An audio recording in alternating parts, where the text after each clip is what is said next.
Shalom. എല്ലാവരെയും menorah Hebrew Bible സ്കൂളിലേക്ക് ഒരിക്കൽ കൂടി സ്വാഗതം ചെയ്യുന്നു.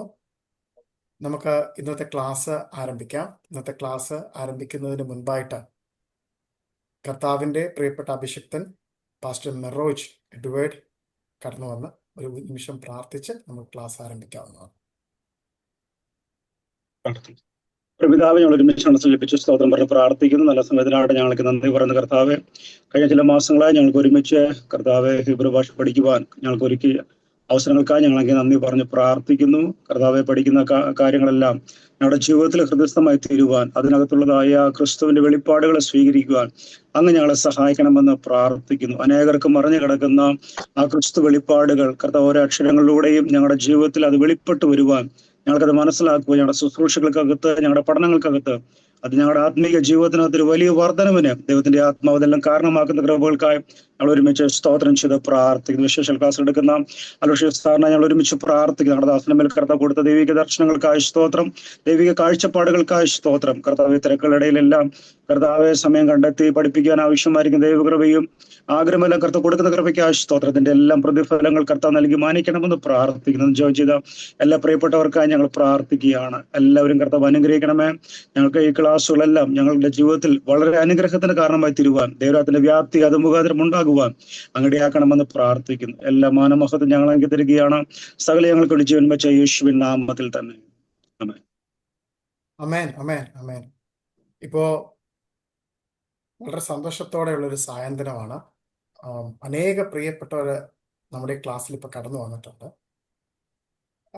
അമേരിക്കൻ ഭൂഖണ്ഡം, UK ഭൂഖണ്ഡം, അതേ കണക്ക് തന്നെ പല തരത്തിലുള്ള ക്ലാസ്സുകളിൽ നിന്നെല്ലാം കടന്നു വന്ന് നമ്മളിന്ന് ഒരുമിച്ച് ഒരിക്കൽ കൂടി നമ്മൾ പഠിക്കാനായിട്ടിരിക്കുന്നു. ദൈവം നിങ്ങൾ എല്ലാവരെയും അനുഗ്രഹിക്കട്ടെ. ദൈവത്തിന്റെ സമാധാനം, എപ്പോഴും ഞാൻ പറഞ്ഞില്ല, ഷലോം, ദൈവത്തിന്റെ സമാധാനം നിങ്ങളുടെ ഹൃദയങ്ങളെ ദേഹി ആത്മാവിൽ പകരട്ടെ എന്ന് ഞാൻ ഒരിക്കൽ കൂടി പ്രാർത്ഥിക്കുന്നു. കാരണം ഇതാണ് ഈ ഷലോം എന്ന് ഒരു യഹൂദൻ മറ്റൊരു യഹൂദനെ കാണുമ്പോൾ അവർ സംസാരിക്കുമ്പോൾ ഷലോം എന്ന് പറഞ്ഞ് അഭിവാദനം ചെയ്യുമ്പോൾ ദേഹി ആത്മാവിൽ സകല ബുദ്ധിയും കവിയുന്ന ദൈവത്തിന്റെ സമാധാനം പകരട്ടെ എന്ന് പറഞ്ഞുള്ള ആശംസ നൽകിയിട്ടാണ് അവർ അവരുടെ കാര്യങ്ങൾ അവർ ആരംഭിക്കുന്നത്. ഓക്കെ, നമ്മുടെ ജീവിതത്തിലും ദേഹി ആത്മാവിൽ ദൈവം വലിയ വലിയ കാര്യങ്ങൾ ചെയ്യട്ടെ എന്ന് നമുക്ക് പ്രാർത്ഥിക്കാം. ഓക്കെ, നമുക്ക് ഇന്നത്തെ ക്ലാസ്സിലേക്ക് കടക്കുമ്പോൾ നമുക്കിത് പഠിക്കാൻ 3 അക്ഷരങ്ങളാണ് നമുക്ക് പഠിക്കേണ്ടത്. ആ 3 അക്ഷരം എന്ന് പറയുന്നത് സൈൻ, ഹെത്ത്, ടെത്ത്. Sign, ഹെത്ത്, death. അപ്പോൾ ഞാനത് ഇവിടെ കാണിക്കാൻ പോവാണ്, നിങ്ങളുടെ മുമ്പിലേക്ക് ഷെയർ ചെയ്യാൻ പോവാണ്. നമ്മളത് സൂക്ഷിച്ച് കണ്ട് പഠിച്ച് മുന്നോട്ട് പോകാം. അപ്പോൾ ഞാനിത് അവിടെ ഷെയർ ചെയ്യാം. ഞാൻ ആദ്യം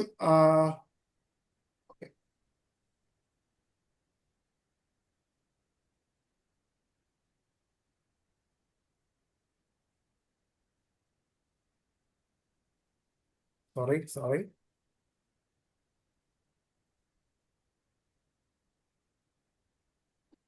ആവുന്നില്ലല്ലോ, ഒരു മിനിറ്റ്.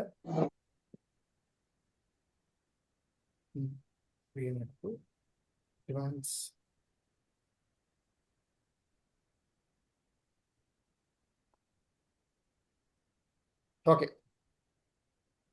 ഞാൻ എടുത്തത് തെറ്റായി പോയി സജി പാസ്റ്ററെ. അതുകൊണ്ട് അത് മാത്രമല്ല, കുറച്ച് നമ്മൾ പറഞ്ഞത് വന്നതില്ല. ഓക്കെ, കുഴപ്പമില്ല, വരട്ടെ.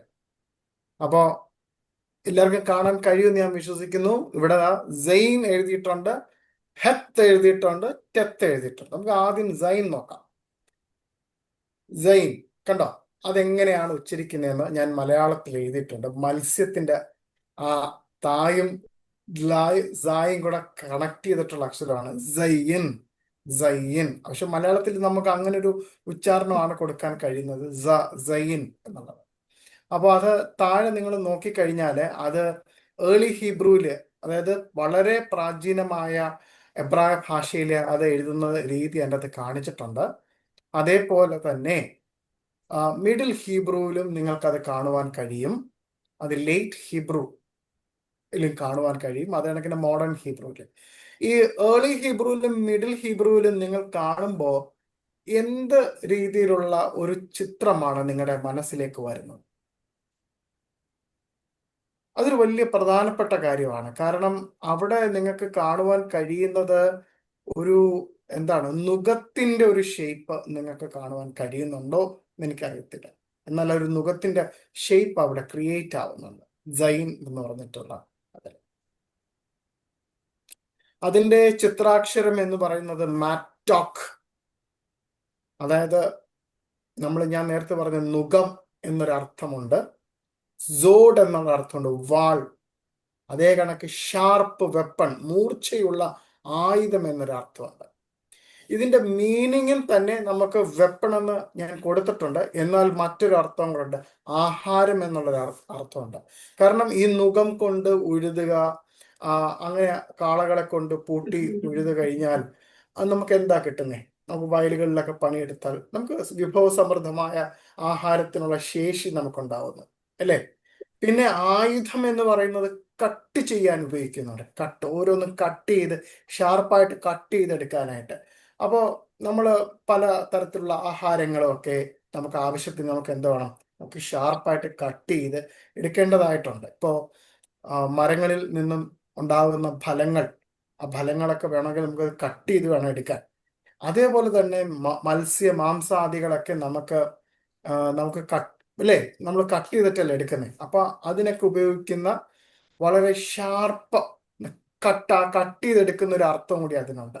പിന്നെ നറിഷ് ചെയ്യുക, ഇത് എന്താ പറയാ, നമുക്ക് ആവശ്യമുള്ള നറിഷ്മെന്റ്. മലയാളം എന്താണ്? ജീവനോപാധിയായിട്ടുള്ള നമുക്ക് ആഹാരം കഴിക്കുമ്പോൾ കിട്ടുന്ന ഫലങ്ങൾ, ആ നറിഷ്മെന്റ്സ്, അതിൻ്റെ ഒരു അർത്ഥം കൂടി അതിൻ്റെ അകത്തുണ്ട്. പിന്നെ ഇത് 7ാമത്തെ ലെറ്ററാണ്. നമ്മൾ 6ാമത്തെ ലെറ്റർ പഠിച്ചപ്പോൾ എന്താണ് പഠിച്ചത്? വാവ് എന്ന് പഠിച്ചു, അല്ലേ? മനുഷ്യൻ എന്നുള്ളൊരു അർത്ഥം പഠിച്ചു. അപ്പൊ മനുഷ്യൻ ഒരു വെപ്പൺ യൂസ് ചെയ്യുന്നു. ഓക്കെ, നമുക്കതിൻ്റെ ആത്മീയ തലത്തിലേക്ക് പോകുമ്പോൾ വെപ്പൺ അതൊരു വേറൊരു കാര്യമായിട്ട് മാറും. അതേപോലെ ഇതിന്റെ ന്യൂമറിക്കൽ വാല്യൂ എന്ന് പറയുന്നത് 7 എന്നാണ്. അപ്പൊ ആലഫ് ബെയ്ത്തിന്റെ ആ അക്ഷരക്രമത്തിന്റെ ഓർഡറിൽ ഇത് 7ാമത്തെ അക്ഷരമാണ് നമ്മൾ പഠിക്കുന്നത്. അപ്പൊ 7ന് ഒരുപാട് തരത്തിലുള്ള ഒരു പ്രത്യേകതകളുണ്ട്, അല്ലേ? അപ്പോൾ നമുക്ക് അതിന്റെ ചിത്രം നോക്കുമ്പോൾ ഇവിടെ ഒരു വാളിന്റെ പടം, ഒരു ക്ലോക്കിന്റെ അകത്ത് ഒരു വാളിന്റെ പടം വെച്ചിട്ടുണ്ട്, അല്ലേ? ആ ക്ലോക്കിനും വാളിനും ഒക്കെ ഒരുപാട് അർത്ഥമുണ്ട്. ആ ആ വാളിന്റെ അകത്ത് എഴുതിയിരിക്കുന്നതിന്റെ കിരീടത്തിന്റെ ആ ഒരു കിരീടമുണ്ട്. അതിൻ്റെ അകത്ത് എബ്രായ പദത്തിൽ യേശുവ എന്നാണ് എഴുതിയിരിക്കുന്നത്. എന്നിട്ട് ആ വാളിന്റെ ആ പിടി കഴിഞ്ഞിട്ടുള്ള ഭാഗത്ത് കാണുന്നത് യേശുവ ഓഫ് നസറേത്ത്, അതിന്റെ താഴെ കിങ് ഓഫ് ദ ജൂസ് എന്നുണ്ട്. പിന്നെ അതിന്റെ താഴെയാണ് ഒരു വാള് കാണിച്ചിരിക്കുന്നത്. ഇത് ആത്മീയ തലത്തിൽ ആത്മീയമായ മർമ്മങ്ങൾ ഉൾക്കൊള്ളുന്ന ഒരു ചിത്രമായതുകൊണ്ടാണ് ഞാനിവിടെ അത് പ്രദർശിപ്പിച്ചിരിക്കുന്നത്. അതിന്റെ താഴെ തന്നെ കുറേ വാക്കുകളുണ്ട്. ബ്ലസ്സിങ് എന്നുണ്ട്, റെസ്റ്റ് എന്നുണ്ട്, കംപ്ലീഷൻ എന്നുണ്ട്, ഷവൂത്ത് എന്നുണ്ട്, പിന്നെ ശബത്ത് എന്നുണ്ട്, പിന്നെ മില്ലീനിയം ഓഫ് കിങ്ഡം എന്നുണ്ട്. ഇതിന്റെയൊക്കെ അർത്ഥം എന്ന് പറയുന്നത് എന്താണ്? അതിന് ഒരുപാട് തരത്തിലുള്ള ആത്മീയമായ അർത്ഥമുണ്ട്. ആ അർത്ഥത്തിലേക്ക് നമുക്ക് പതുക്കെ പതുക്കെ നമുക്ക് താഴ്ത്താം. ഓക്കെ, ഇവിടെ നിങ്ങൾക്ക് ഇത് നിങ്ങളുടെ നോട്ടിൽ എഴുതാൻ പറ്റുന്ന ഒരു കാര്യമാണ്. ഇതിന്റെ വില അല്ലെങ്കിൽ ഗമറ്റേറിയ വാല്യൂ 7 എന്നാണ്. ശബ്ദം എന്നാണ്. ഞാൻ എപ്പോഴും പറയാം, നമ്മൾ 4 കാര്യങ്ങൾ നിങ്ങൾ വളരെ കൃത്യമായിട്ട് എബ്രായ വിദ്യാർത്ഥികൾ ഓർത്തിരിക്കണം. വില, ശബ്ദം, ചിത്രാക്ഷരം, അർത്ഥം. കാരണം ഇത് വളരെ ഇമ്പോർട്ടൻ്റ് ആണ്. നമ്മളൊരു വാക്ക്, ഇപ്പം നാളെ നിങ്ങൾ ഒരു ശുശ്രൂഷയ്ക്ക് പോകുമ്പോൾ ഞാൻ ഈ അക്ഷരം 22 അക്ഷരം പഠിച്ചു കഴിഞ്ഞിട്ട് ഞാൻ ആദ്യത്തെ അസൈൻമെന്റ് കൊടുക്കാൻ പോകുന്നത് നമ്മുടെ ഷാലോം ഗ്ലോബൽ ഫാമിലി മിനിസ്ട്രീസിന്റെ പാസ്റ്ററായിട്ടുള്ള സജി പാസ്റ്ററിനാണ് ഞാൻ ആദ്യത്തെ അസൈൻമെന്റ് കൊടുക്കുന്നത്. അസൈൻമെന്റ് ഷലോം എന്നാണ്. അത് എനിക്ക് ഡീകോഡ് ചെയ്ത് എനിക്ക് അയച്ചു തരണം, എന്താണ് ഷാലോം എന്നുള്ളത്. ഓക്കെ, ഞാൻ അതിന് വെയിറ്റ് ചെയ്യാണ്. കാരണം ഞാൻ തുടക്കത്തെ മുതലേ ഷാലോം ഷാലോം എന്ന് പറഞ്ഞിട്ടാണ് നമ്മൾ സംസാരിക്കുന്നത്. അപ്പൊ അതുകൊണ്ട് എനിക്ക് സജി പാസ്റ്റർ അത് ചെയ്തു തരണം. ഓക്കെ. അപ്പോ ഇതിന്റെ വില 7. ശബ്ദം സ എന്നാണ്. ചിത്രാക്ഷര ശബ്ദാർത്ഥം ആയുധം വെപ്പൺ എന്നാണ്. അതേപോലെ അതേ കണക്ക് തന്നെ ഞാൻ നേരത്തെ പറഞ്ഞു നറിഷ്മെന്റ് എന്നുണ്ട്, ഫുഡ് എന്നുണ്ട്, കട്ടെന്നുണ്ട്, ഷാർപ്പിലി കട്ടെന്നൊക്കെ ഒരു അർത്ഥമുണ്ട്. നിങ്ങൾ അത് എഴുതി വെക്കണം. അതേപോലെ തന്നെ അർത്ഥം ആയുധം നുകം എന്നൊരർത്ഥമുണ്ട്. ആയുധം നുഖം എന്നൊരർത്ഥമുണ്ട്. ഓക്കെ, അപ്പോൾ ഇത്രയും നിങ്ങൾ മനസ്സിലായെന്ന് ഞാൻ പ്രതീക്ഷിക്കുന്നു. നമുക്ക് അടുത്ത സ്ലൈഡിലേക്ക് പോകാം. ഓക്കെ, അപ്പോൾ in modern Hebrew, the letter Zion can appear in 3 forms: book print, manual print and cursive print. അപ്പോൾ ഈ മാനുവൽ പ്രിന്റും ആ ബുക്ക് പ്രിന്റും ആണ് നമുക്ക് വേണ്ടുന്നത്. ആ മേളിൽ ഒരു യഥാർത്ഥത്തിൽ ഒരു ടി പോലെയാണ് എഴുതേണ്ടത്. പക്ഷെ അതിൻ്റെ ആ മേളിലത്തെ ഫസ്റ്റ് സ്ട്രോക്ക് ഒരു സ്ലൈറ്റ് ആയിട്ട് ഒരു താഴോട്ട് വരയ്ക്കണം. എന്നിട്ട് അതിൻ്റെ ലെഫ്റ്റ് ടു റൈറ്റ് ആയിട്ട് അത് താഴോട്ട് ഒരു വര വരയ്ക്കണം. ഇത്രയും വര വരച്ചാൽ മതി. അതൊരു സൈൻ എന്നാണ് നമ്മൾ വായിക്കുന്നത്. ഓക്കെ, അപ്പോൾ ഞാൻ നേരത്തെ പറഞ്ഞതുപോലെ ആൽഫബത്തിലെ ന്യൂമറിക്കൽ വാല്യൂ ഉള്ള ആ പാറ്റേണിലും 7 ആണ് വരുന്നത്. ആൽഫബത്തിന്റെ ആ പാറ്റേണിലും 7 ആണ് വരുന്നത്. ഇതൊരു വാളിന്റെ രൂപത്തിലാണ് നമുക്ക് നോക്കി കാണുന്നത്. അപ്പോൾ ക്ലാസിക്കൽ ഹീബ്രുവിന്റെ ആ സ്ക്രിപ്റ്റിന്റെ കൺസ്ട്രക്ഷനിലെ ഇതിന് ഒരു കൺസ്ട്രക്ഷൻ ഓഫ് വാവ്, അതായത് ഒരു ഞാൻ നേരത്തെ കഴിഞ്ഞ ക്ലാസ്സിലൊക്കെ പറഞ്ഞിട്ടുണ്ട്, എബ്രായ അക്ഷരങ്ങള് മറ്റ് എബ്രായ അക്ഷരങ്ങളുടെ ഒരു കോമ്പിനേഷൻ ആണെന്ന്. അപ്പൊ ഇവിടെ ഒരു വാവ് ഉണ്ട്, കണ്ടോ? ഈ നീളത്തിൽ കിടക്കുന്ന അക്ഷരം എന്താ? വാവാണ് അല്ലേ? അതിന്റെ മേളിൽ എന്താ? ഒരു സ്ട്രോക്ക് വരച്ചു, കണ്ടോ? ഒരു സ്ട്രോക്ക്, ഒരു ക്രൗൺ വരച്ചു. ഈ ക്രൗൺ വരച്ചിട്ട് ആ ക്രൗണിൽ ഇങ്ങനെ നിങ്ങൾക്ക് ബൈബിളിൽ കാണാൻ പറ്റും. ചില എബ്രായ ബൈബിളിൽ നിങ്ങൾക്ക് അക്ഷരങ്ങളെ ഇങ്ങനെ ക്രൗൺ ആയിട്ട് കാണാൻ കഴിയും. അത് ഞാൻ പഠിപ്പിക്കുന്നുണ്ട്. ചില അക്ഷരങ്ങളെ ക്രൗൺ ആയിട്ട് കാണാൻ കഴിയും, ചില അക്ഷരങ്ങളെ വലിയ അക്ഷരമായിട്ട് കാണാൻ കഴിയും. അതിനൊരു പ്രത്യേകതയുണ്ട്. ഇപ്പൊ നമ്മുടെ ഉൽപ്പത്തി പുസ്തകത്തിലെ ബറഷീത്ത് എന്ന് വായിക്കുന്നതിന്റെ ആ ബാ എന്ന് പറയുന്നത് വലിയ ബാ എഴുതിയിരിക്കുന്നത്. എന്നാൽ ഭവനം എന്നൊരർത്ഥമുണ്ട്, സ്വർഗം എന്നൊരർത്ഥമുണ്ട്, ദൈവത്തിന്റെ ആലയം എന്നുള്ളൊരു ആത്മീയ അർത്ഥമുണ്ട്. അപ്പോ ആ അർത്ഥത്തിലൊക്കെയൊക്കെയാണ് അത് വെക്കുന്നത്. അപ്പോൾ ഇവിടെ കിരീടം ചൂടി നിൽക്കുന്ന ഒരു സൈൻ ആണ് നമുക്ക് കാണുവാൻ കഴിയും. അപ്പൊ കിരീടം ചൂടി നിൽക്കുന്ന സൈൻ ആരാണ്? പുതിയ നിയമ വിശ്വാസികൾക്ക്, അല്ലെങ്കിൽ പുതിയ നിയമം വിശ്വസിച്ച് മുന്നോട്ട് പോകുന്ന ആർക്ക് എന്താണ്? നമ്മുടെ വാഴ്ത്തപ്പെട്ട യേശു കർത്താവിനെയാണ് സൈനായിട്ട് കാണിക്കുന്നത്, അല്ലേ? അപ്പൊ നമുക്ക് മുന്നോട്ട് പോകാം. ഓക്കെ, നമുക്ക് ഇത്രയുമാണ് നമുക്ക് ഈ ഒരു കാര്യത്തിൽ മനസ്സിലാക്കേണ്ടതുണ്ട്. അത് നമുക്കിനി നമ്മുടെ ക്ലാസ്സിലേക്ക് കടക്കാം. അപ്പോ നിങ്ങൾക്ക് എല്ലാവരും നോട്ട്ബുക്കിലോട്ട് എഴുതിക്കോ, the crowned sword of the spirit. അതായത് ദ ക്രൗണ്ട്, കിരീടം ചൂടിയ, മൂർച്ചയുള്ള വാളുള്ള ആത്മാവ്.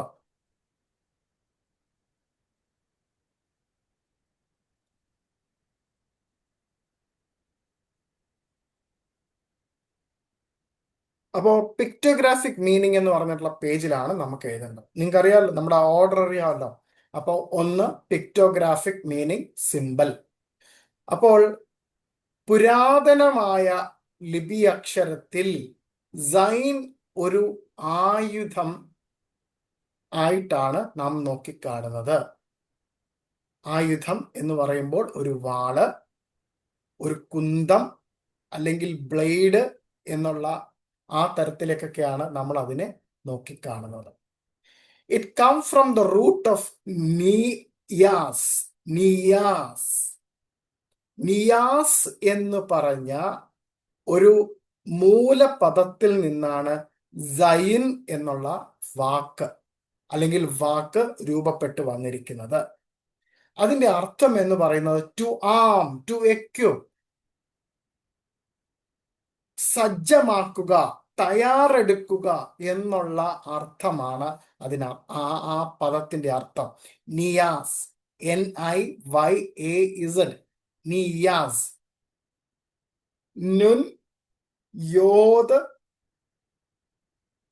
സൈൻ, ഇത് മൂന്നും കൂടെ എഴുതുമ്പോഴാണ് നിയാസ് എന്ന് പറയുന്നത്. നുൻ, യോദ്, സൈൻ, ഇത് മൂന്നും കൂടെ എഴുതുമ്പോഴാണ് നിയാസ് എന്ന് പറയുന്നത്. അതായത് സോഫീത്ത് നുന്നാണ് നിയാസിന് എഴുതുന്നത്. ഓക്കെ, അത് ഞാൻ പഠിപ്പിക്കാം. എന്താണ് സോഫീത്ത് നുൻ എന്താണെന്ന് പറയാം. അപ്പോ okay, spiritually it symbolizes the word of the spirit that defends truth and cut through illusions. ആത്മീയമായിട്ട് ഇതിന്റെ അർത്ഥം എന്ന് പറയുന്നത് the word of the spirit, the sword of the spirit, ആത്മാവിന്റെ ഈ വാള് സത്യമായിട്ട് നിൽക്കുകയും ജഡികമായി ഉയർന്നു വരുന്ന എല്ലാ അബോധപരമായ ചിന്തകളെയും നശിപ്പിച്ച് കളയും എന്നുള്ളൊരു അർത്ഥം, ആത്മീയമായ അർത്ഥം ഇതിനുണ്ട്. അപ്പോ ഇത് വളരെ പ്രധാനപ്പെട്ട ഒരു അക്ഷരമാണ് സൈൻ എന്ന് പറഞ്ഞിരിക്കുന്നത്. അടുത്ത പേജ് നമുക്കെടുക്കാം. മാത്തമാറ്റിക്കൽ നമ്പർ എന്ന് പറഞ്ഞിരിക്കുന്ന ആ പേജ് എടുത്ത്, രണ്ടാമത്തെ പേജ് എടുത്തിട്ട് number gematria value of zayin is equal to 7. അപ്പോ 7 എന്ന് പറയുമ്പോൾ നിങ്ങളുടെ മനസ്സിലേക്ക് ഉയർന്നു വരുന്ന ചിന്ത എന്താണ്? ഉൽപ്പത്തി പുസ്തകത്തിൽ നമുക്ക് കാണുവാൻ കഴിയുന്ന ഒരു പ്രധാനപ്പെട്ട കാര്യം, 6-ാം ദിവസം മനുഷ്യനെ ഉണ്ടാക്കി, 7-ാം ദിവസം ദൈവം സ്വസ്ഥതയിലേക്ക് പ്രവേശിച്ചു, സബത്തിലേക്ക് പ്രവേശിച്ചു. അപ്പൊ 7 എന്ന് പറയുന്ന ഒരു പൂർണ്ണതയുള്ള നമ്പറാണ് അല്ലെ, എല്ലാവർക്കും അറിയുന്ന നമ്പറാണ്. 7 എന്ന് പറയുന്നത് മറ്റൊരർത്ഥമുണ്ട്, ഉടമ്പടി എന്നൊരർത്ഥമുണ്ട്. അപ്പോ sign is equal to 7, the number of divine completion. അതായത് വളരെ പരിശുദ്ധമായ, വിശുദ്ധമായ, ദിവ്യമായ സകലത്തിന്റെയും പൂർത്തീകരണത്തിന്റെ ഒരു അടയാളമാണ് 7. അതേപോലെ വിശ്രമം എന്നുള്ളതിൻ്റെ ഒരു അടയാളമുണ്ട്. അതേപോലെ തന്നെ ഉടമ്പടി എന്നുള്ള ഒരർത്ഥമുണ്ട്.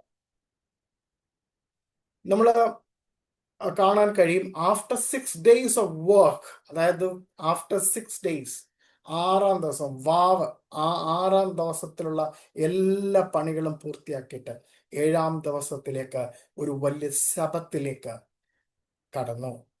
അതിനെ നമുക്ക് ഇങ്ങനെ വിളിക്കാം, rest after war, piece after striving.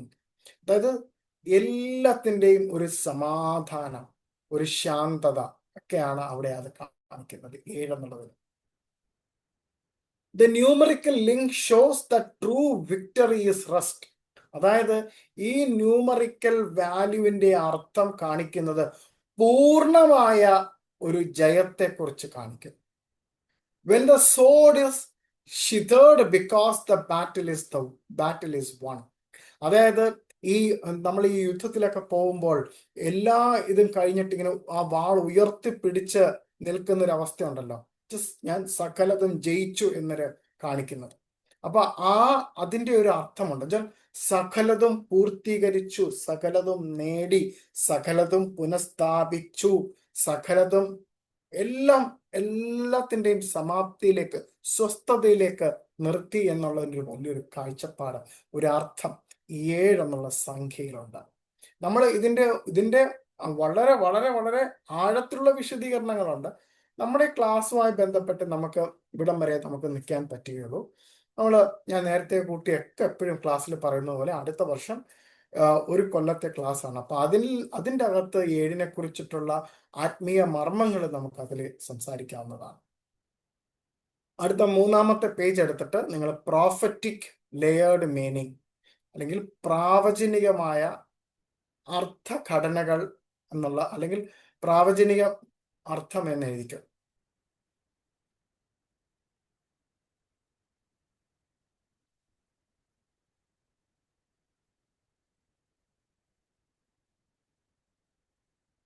The warrior of peace എന്നൊരു ടൈറ്റിൽ എഴുതിക്കും. ദ വാരിയർ ഓഫ് പീസ്, അതായത് സമാധാനത്തിന്റെ പോരാളി. The sword of Zion doesn't destroy for chaos. അതായത് കെയോസിന് വേണ്ടിയിട്ട്, അതായത് ഒരു പ്രശ്നം സൃഷ്ടിക്കാൻ വേണ്ടിയിട്ട് സൈൻ വാളെടുത്ത് നശിപ്പിക്കുന്ന ഒരു ഇതല്ല. പകരം it cuts to separate the holy from the profane. അവിശുദ്ധമായതിൽ നിന്നും വിശുദ്ധിയെ വേർതിരിച്ചു മാറ്റുന്ന ഒരു വാളാണ് സൈൻ. അതേപോലെ തന്നെ നമുക്ക് ഒരു പോയിന്റും കൂടെ ഉണ്ട്, വളരെ bride grooms weapon. Bride grooms weapon, the Hebrew word for bride is, ഇവിടെ നമുക്ക് ഹീബ്രു ഇതിൽ തന്നെ നമുക്ക് ബ്രൈഡിനെയും ബ്രൈഡ് ഗ്രൂമിനെയും നമുക്കൊരു ഒരു ഒരു പോരാളിയുടെ ഒരു രൂപമായിട്ട് നമുക്ക് കാണുവാൻ പറ്റും. അവിടെ എന്ന് പറയുന്നത് for love itself is a covenant war fought in spirit. ഇവിടെ അത് അർത്ഥമാക്കുന്നത് അവരുടെ ഭാര്യയും ഭർത്താവിന്റെയും ആ നിർമ്മലമായ സ്നേഹം കൊണ്ട് അവരിലേക്ക് ആഞ്ഞടിക്കുന്ന സകല തരത്തിലുള്ള യുദ്ധങ്ങളെയും അവർക്ക് ഒരുമിച്ച് നിന്ന് പൊരുതുവാൻ കഴിയും എന്നുള്ളതാണ്. ഇത് തന്നെയാണ് നമുക്ക് നമ്മുടെ വിശുദ്ധ വേദ പുസ്തകത്തിലും കാണുവാൻ കഴിയുന്നത്. നമ്മുടെ മണവാളൻ നമ്മളെ ചേർക്കുമ്പോൾ, നമ്മൾ മണവാട്ടിയും മണവാളനും ഒരുമിച്ചായിരിക്കുമ്പോൾ സകലത്തെയും എതിർത്ത് തോൽപ്പിക്കും. ഇത് സഭയും യേശു കർത്താവും ഒരുമിച്ച് നിന്ന് സകല അന്ധകാര ശക്തികളെയും തൂത്ത് എറിഞ്ഞ് സകല ദുഷ്ടതകളെയും കളഞ്ഞ് എന്നേക്കുമായി രാജാവിന്റെ സിംഹാസനത്തിൽ സഭയും യേശു കർത്താവും ഒരുമിച്ചിരിക്കുന്ന ഒരു വലിയ ദർശനം ആണ് മുന്നോട്ട് വെക്കുന്നത്. അതേപോലെ തന്നെ അടുത്ത പോയിന്റ്, യേശുവ ആസ് സൈൻ. നമ്മുടെ യേശു കർത്താവിനെ നമുക്ക് സൈനായിട്ട് കാണുവാൻ പറ്റും. എബ്രായ ലേഖനം 4:12, he is both the word and the sword sharper than any two edged sword എന്ന് നമുക്ക് വായിക്കാൻ പറ്റും. അതായത് ആ വേദഭാഗം നിങ്ങൾക്ക് എല്ലാവർക്കും അറിയാവുന്നതാണ്. അതുകൊണ്ട് നമുക്ക് ഇവിടെ ഇങ്ങനെ പറയാം, നമ്മുടെ യേശു കർത്താവ് ദൈവത്തിന്റെ വചനവുമാണ്, അതേപോലെ തന്നെ ഇരുതല വാളിന്റെ മൂർച്ച പോലെയുള്ള വാളും കൂടിയാണ്. വെളിപ്പാട് പുസ്തകം 19:15 നമുക്കത് കാണുവാൻ കഴിയും. At his mouth goes forth a sharp sword. മൂർച്ചയുള്ള വാള് പോലെയാകുന്നു മഹത്വപ്പെട്ട ദൈവകർത്താവിന്റെ നാവ് എന്ന് പറഞ്ഞു. ഓക്കെ, നമുക്ക് അടുത്ത പോയിന്റ്, ദ സബത്ത് കണക്ഷൻ എന്നൊരു ടൈറ്റിൽ എഴുതാം. സബത്തിന്റെ ബന്ധം. Sign leads directly to Sabbath, the seventh day. അതായത് സബത്ത്, സൈൻ മുന്നോട്ട് നമ്മളെ കാണിക്കുന്നത് സബത്ത് എന്ന് പറഞ്ഞ 7ാമത്തെ ദിവസമാണ്. അതായത് 6 ദിവസം മനുഷ്യൻ ഭൂമിയിൽ പണിയെടുക്കണം. It is a sword that cut off labour so we can rest. അതായത് 7ാം ദിവസം എന്ന് പറയുന്നത് നമ്മൾ സകല ജോലികളിൽ നിന്നും പിൻവാങ്ങി 7ാം ദിവസം നമ്മൾ സ്വസ്ഥതയിലേക്ക് നിൽക്കുക എന്നുള്ള ഒരു വലിയൊരു ആത്മീയ അർത്ഥവും കൂടി അതിലുണ്ട്. ഇനി അടുത്തത് 4ാമത്തെ പേജ് എടുക്കണം. സ്പിരിച്വൽ, ആത്മീയമായ അർത്ഥം. Spiritual and scripture and creation എന്നുള്ളത്. അപ്പൊ ക്രിയേഷന്റെ പാറ്റേൺ നമുക്ക് നോക്കാം. 6 days God worked and the 7th he rested, not from the weariness but from the completion. ഇപ്പോ പണ്ടൊക്കെ ഞാനിങ്ങനെ വളരെ കുഞ്ഞായിരിക്കുന്ന സമയത്ത് ഞാനിങ്ങനെ ബൈബിൾ വായിക്കുമ്പോൾ ചിന്തിച്ചിട്ടുണ്ട്, കർത്താവ് ദൈവമായ പിതാവ് ഈ 6 ദിവസവും പണിയെടുത്തിട്ടാണ്, ക്ഷീണിച്ചിട്ടാണ് 7ാം ദിവസം ആ റെസ്റ്റിലേക്ക് പോയതെന്ന്. അപ്പം അതല്ല, ഞാൻ വളർന്നു വന്ന് കുറച്ച് കാര്യങ്ങൾ മനസ്സിലാക്കിയപ്പോൾ മനസ്സിലാക്കിയത് അങ്ങനല്ല. ഈ 6 ദിവസം ദൈവപിതാവ് സൃഷ്ടികൾ ഇങ്ങനെ നടത്തിയിട്ട് 7ാം ദിവസം അതിനെ പൂർണ്ണതയിലേക്ക്, ആ സ്വസ്ഥതയിലേക്ക് സകലതും പൂർത്തീകരിച്ചതിന്റെ ഫലമായിട്ട് സ്വസ്ഥത, നിത്യമായ വിശ്രമത്തിലേക്ക് കടന്നു. അതാണ് അവിടെ കാണിക്കുന്നത്. ഇതിന് ആത്മീയമായ മറ്റൊരു അർത്ഥം കൂടി ഉണ്ട്.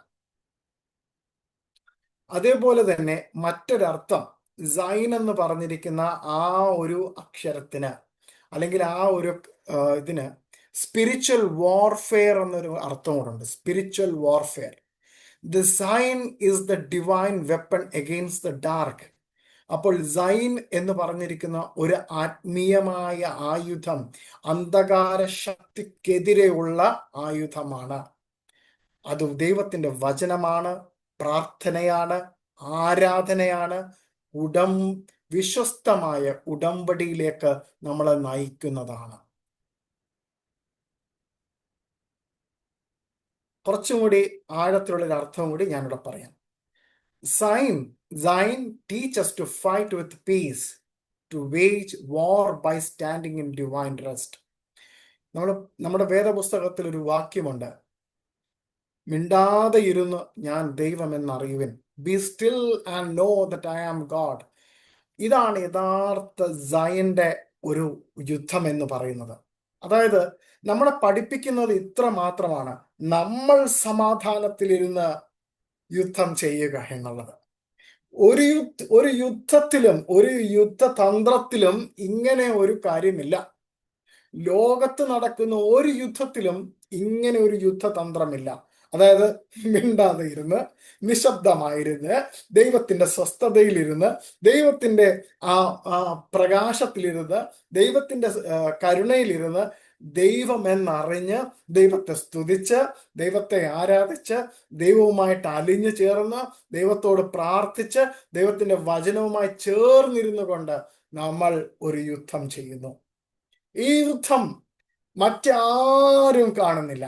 നമ്മളൊരു മുറിയിൽ നിശബ്ദമായിരുന്ന് നമ്മൾ ഒറ്റയ്ക്കിരുന്ന് ദൈവവുമായിട്ടുള്ളൊരു ബന്ധം, ആ ബന്ധത്തിൽ ഒരു യുദ്ധം നടക്കുന്നു.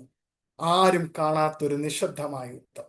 ഈ യുദ്ധമാണ് ഇതിന്റെ ആത്മീയമായ അർത്ഥം. അതുകൊണ്ട് തന്നെ നമ്മുടെ വേദപുസ്തകത്തിൽ പറയുന്നു, നമുക്ക് ജഡരക്തങ്ങളോടല്ല നമ്മുടെ യുദ്ധം എന്ന് പറയുന്നത്. നമുക്ക് പോരാട്ടമുള്ളതോ വാഴ്ചകളോടും അന്ധകാര ശക്തികളോടും മാത്രം. ഹല്ലേലൂയ. അപ്പോ അടുത്ത പേജ് എടുത്തിട്ട് നിങ്ങൾക്ക് തിരുവചനത്തിന്റെ പ്രതിധ്വനികൾ എന്നുള്ള ഒരു ടൈറ്റിൽ കൊടുത്തിട്ട് നമുക്ക് ഇങ്ങനെ എഴുതാം. ഉൽപ്പത്തി പുസ്തകം 2 അധ്യായം 2-ാം അധ്യായം 2 മുതൽ 3 വരെയുള്ള വാക്യങ്ങൾ. ഈ വാക്യം വളരെ വളരെ പ്രധാനപ്പെട്ട ഒരു വാക്യമാണ്.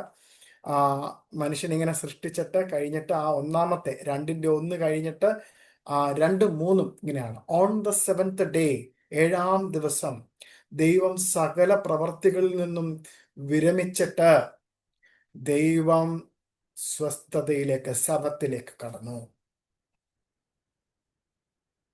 എഫേഷ്യൻസ് 6-ാം അധ്യായം അതിന്റെ 17-ാമത്തെ വാക്ക്, take the sword of the spirit which the word of the God.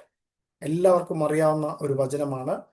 അതേപോലെ തന്നെ വെളിപ്പാട് പുസ്തകം 1-16, എബ്രായർക്ക് എഴുതിയ ലേഖനം 4-12. ഇതെല്ലാവരും നോട്ട്ബുക്കിൽ എഴുതേണ്ടതാണ്. അപ്പോ നമുക്ക് ഇങ്ങനെ മനസ്സിലാക്കാം, സയൻ ഇസ് ദ ക്രൗൺഡ് സോർഡ്. ഒരു കിരീടം ധരിച്ച വാളാകുന്നു സയൻ. ദ വെപ്പൺ ഓഫ് പീസ്, സമാധാനത്തിന്റെ ആയുധം. The 7th seal of the victory, വിജയത്തിന്റെ 7-ാം മുദ്ര. സയൻ നമ്മളെ വിളിക്കുന്നു എന്തിനായിട്ടാണ്? യുദ്ധം ചെയ്യുവാനല്ല. യുദ്ധം ദൈവത്തിനുള്ളതാണ്. നമുക്ക് ദൈവത്തിനോടൊപ്പം ആ ദൈവത്തിന്റെ കൃപയിൽ വസിക്കുവാനും സ്വസ്ഥതയിൽ നിൽക്കുവാനുമാണ്. ഇപ്പോ നമുക്ക് കാണുവാൻ കഴിയുന്നത്, നമ്മുടെ വാഴ്ത്തപ്പെട്ട കർത്താവ് സകല യുദ്ധങ്ങളും കഴിഞ്ഞു, സകലത്തിനും വിജയക്കൊടി നാട്ടി നമ്മുടെ അടുത്തേക്ക് നിൽക്കുന്നതായിട്ടാണ്. ഇനി നമ്മൾക്ക് ചെയ്യാനുള്ളത് എന്താണ്? ആ ദൈവത്തിന്റെ വചനമാകുന്ന ആ സയൻ വാള്, അല്ലെങ്കിൽ ദൈവത്തിന്റെ വചനം, നമ്മൾ അത് കരങ്ങളിലേക്ക് ഏറ്റിട്ട് നമ്മുടെ ആ മാംസ പലകയിലേക്ക് ആ വചനം തിരിച്ചു വെച്ച് അത് ഹൃദയത്തിലേക്ക് എഴുതി നമ്മളൊരു പ്രകാശമായി തീരുവാനായിട്ടാണ് ദൈവം ആഗ്രഹിക്കുന്നത്. അപ്പോ ഇത്രയുമാണ് നമുക്ക് സൈനെ കുറിച്ച് പഠിക്കാൻ. അടുത്തതായിട്ട് വീണ്ടും നമുക്ക് അടുത്ത അക്ഷരമുണ്ട് പഠിക്കാൻ. നമുക്ക് ആ അക്ഷരത്തിലേക്ക് കടക്കാം. നമ്മുടെ അടുത്ത അക്ഷരം ഹെത്ത് എന്നുള്ള അക്ഷരമാണ്. ഹെത്ത്. ഓക്കെ, ഒരു സെക്കൻഡ് ഞാൻ ഒന്ന് എടുത്തോട്ടെ.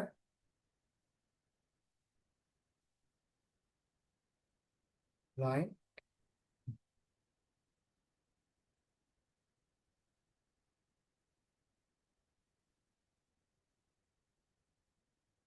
എന്തെങ്കിലും ക്വസ്റ്റ്യൻസ് ഉണ്ടെങ്കിൽ നമുക്ക് അടുത്ത ഒരു സെഷനിൽ ചോദിക്കാം. ഓക്കെ.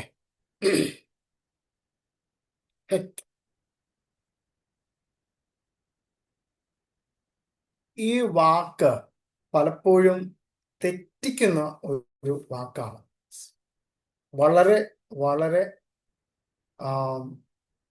എന്താണ്, സൂക്ഷിച്ച് മാത്രം സംസാരിക്കേണ്ടത്. നമുക്ക് പലപ്പോഴും അത് കിട്ടത്തില്ല. നമ്മുടെ ഇതില് ഖ, ഈ തൊണ്ടയുടെ അകത്തുനിന്നാണ് വരേണ്ടത്. ഖ ഖ ഖത്ത് എന്നുള്ളത്, അത് ഖത്ത് എന്നുള്ള ആ അക്ഷരത്തിലാണ് വരേണ്ടത്. അത് വളരെ സൂക്ഷിച്ചു വേണം. ഹെത്ത് എന്ന് നമ്മളിപ്പോൾ ഇവിടെ എഴുതിയിട്ടുണ്ട് മലയാളത്തിൽ.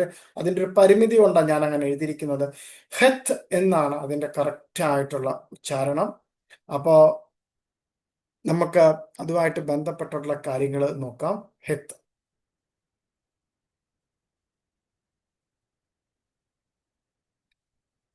Okay okay. ഹെത്ത് നമുക്ക് അതിൻ്റെ വില 8. ശബ്ദം ഹ ഹ ഹ എന്നുള്ള ആ ശബ്ദമാണ് എഴുതേണ്ടത്. ഒന്ന് എഴുതിക്കോ. ഹ ഹ ഹ ഹ.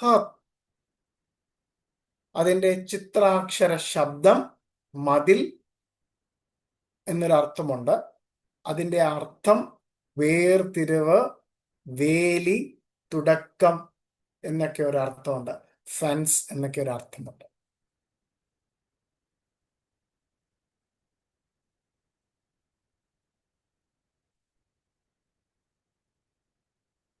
ഞാൻ ഓക്കെ എഴുതിയിട്ടുണ്ടോ? എല്ലാവരും എഴുതിയല്ലോ?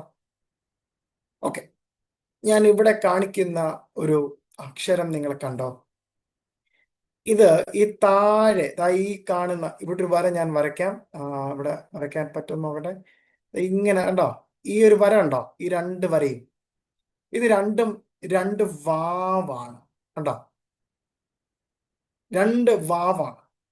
ഇതിന്റെ മേളില് എഴുതിയിരിക്കുന്നത് സൈനാണ്.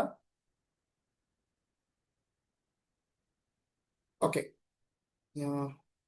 ഓക്കെ. ഇത് സ്ലൈഡ് തിരിഞ്ഞു പോയി. ഞാൻ ഇതിലേക്ക് വരാം, അവസാനം വരാം. ഓക്കെ, കുഴപ്പമില്ല. ഓക്കെ. ഹെത്ത് ഹെത്ത് ഇത് പഠിപ്പിച്ചിട്ടാണ് ഞാൻ അങ്ങോട്ട് പോകണ്ടേ. സോറി. അപ്പോൾ ഹെത്ത് ഇവിടെ നിങ്ങൾക്ക് കാണുവാൻ കഴിയും. ഇവിടെ ഒരു കണക്ഷൻ ഉണ്ട്. ഇവിടെ എന്ന് പറയുന്നത് കണ്ടോ, ഒരു ബെൻഡ് ഉണ്ട്. പിന്നെ ഇവിടെ 2 കാലുണ്ട്. ഇത് കാണുമ്പോൾ നിങ്ങൾക്ക് എന്താ മനസ്സിലാവുന്നേ? ഈ ഒരു ചിത്രം കാണുമ്പോൾ നിങ്ങൾക്ക് എന്താണ് മനസ്സിലാവുന്നത്?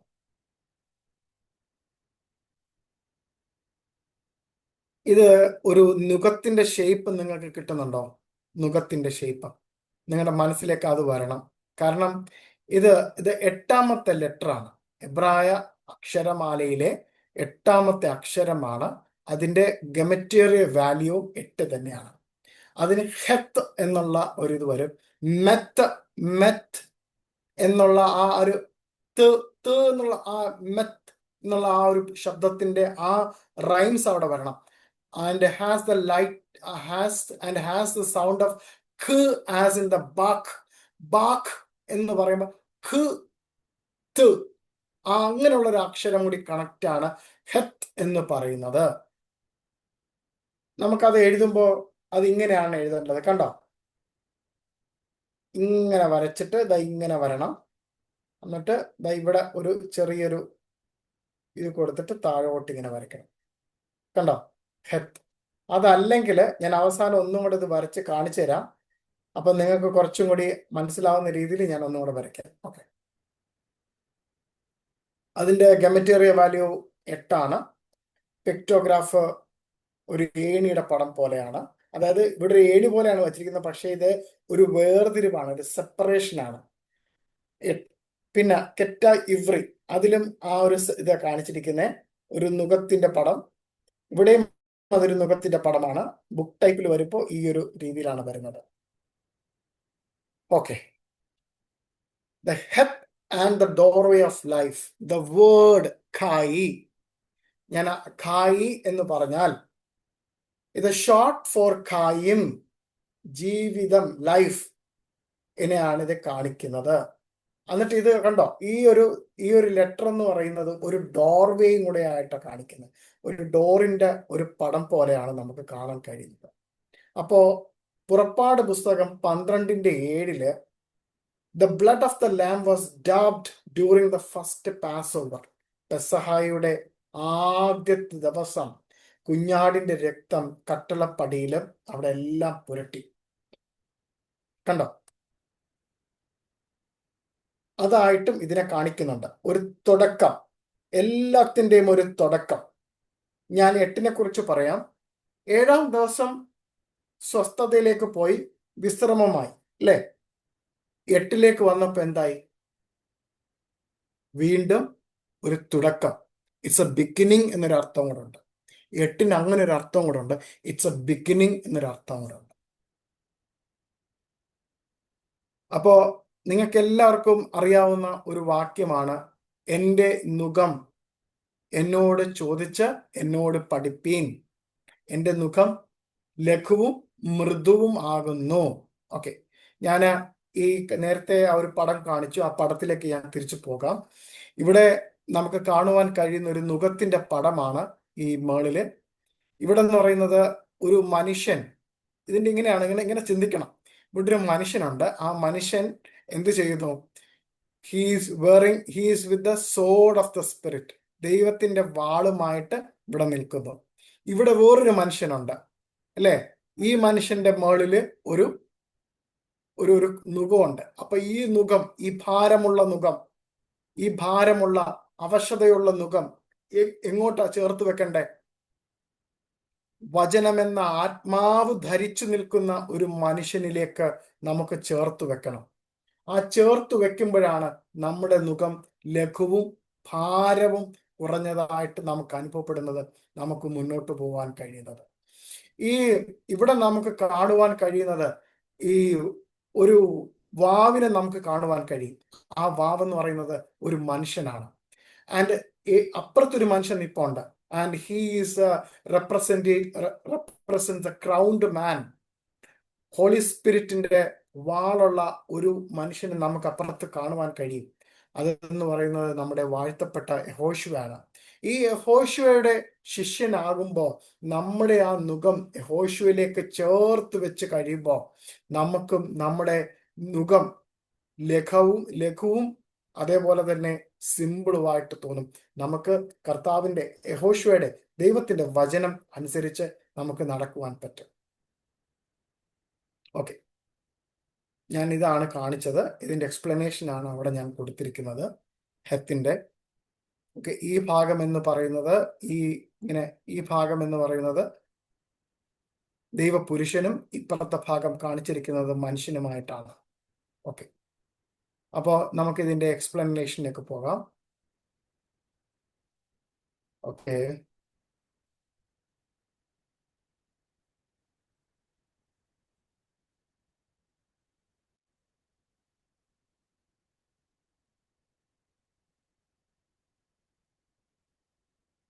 ദ ഗേറ്റ് ഓഫ് ലൈഫ്, ജീവന്റെ കവാടം എന്ന് എഴുതിക്കും. ജീവന്റെ കവാടം, ഹെത്ത്. അതേപോലെ തന്നെ 1-ാമത്തെ പോയിന്റ് എഴുതിക്കോ, പിക്ടോഗ്രാഫിക് മീനിങ്. വളരെ പുരാതനമായിട്ടുള്ള ലിപി സമ്പ്രദായത്തിൽ ഹെത്തിനെ നമുക്ക് നോക്കിക്കാണാൻ കഴിയുന്നത് ഒരു ഒരു വേലിയായിട്ട്, ഒരു മതിലിട്ട്, അല്ലെങ്കിൽ ഒരു ഗേറ്റ് വേ, എന്താണ്, ഒരു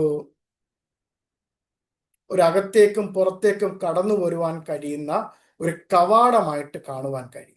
അതായത് 2 2 pillars connected by a horizontal line, അല്ലെ?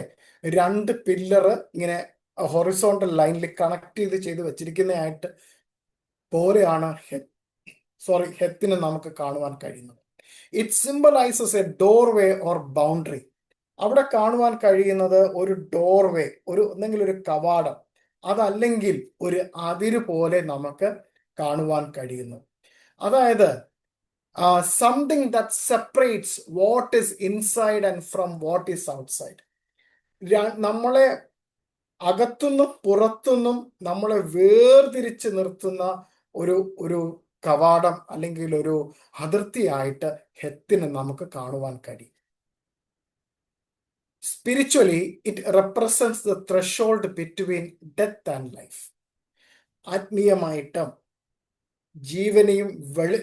ജീവനും മരണത്തെയും വേർതിരിച്ച് നിർത്തുന്ന ഒന്ന്, ആത്മാവിനെയും ജഡത്തെയും വേർതിരിച്ച് നിർത്തുന്ന ഒന്ന്, പ്രവാസത്തെയും വീണ്ടെടുപ്പിനെയും വേർതിരിച്ച് നിർത്തുന്നത്.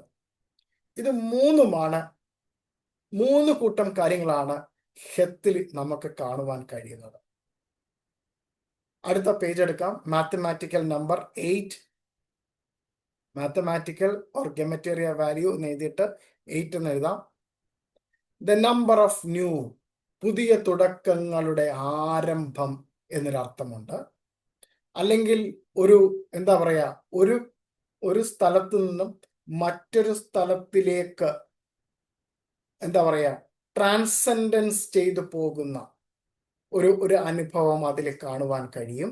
അതേപോലെ തന്നെ നിങ്ങൾക്ക് എല്ലാവർക്കും അറിയാവുന്ന ഒരു കാര്യമുണ്ട്, പുനരുത്ഥാനം.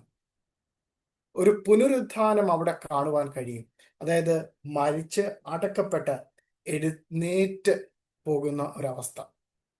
അപ്പോൾ 7 സൈൻ കംപ്ലീറ്റ് ദ സൈക്കിൾ.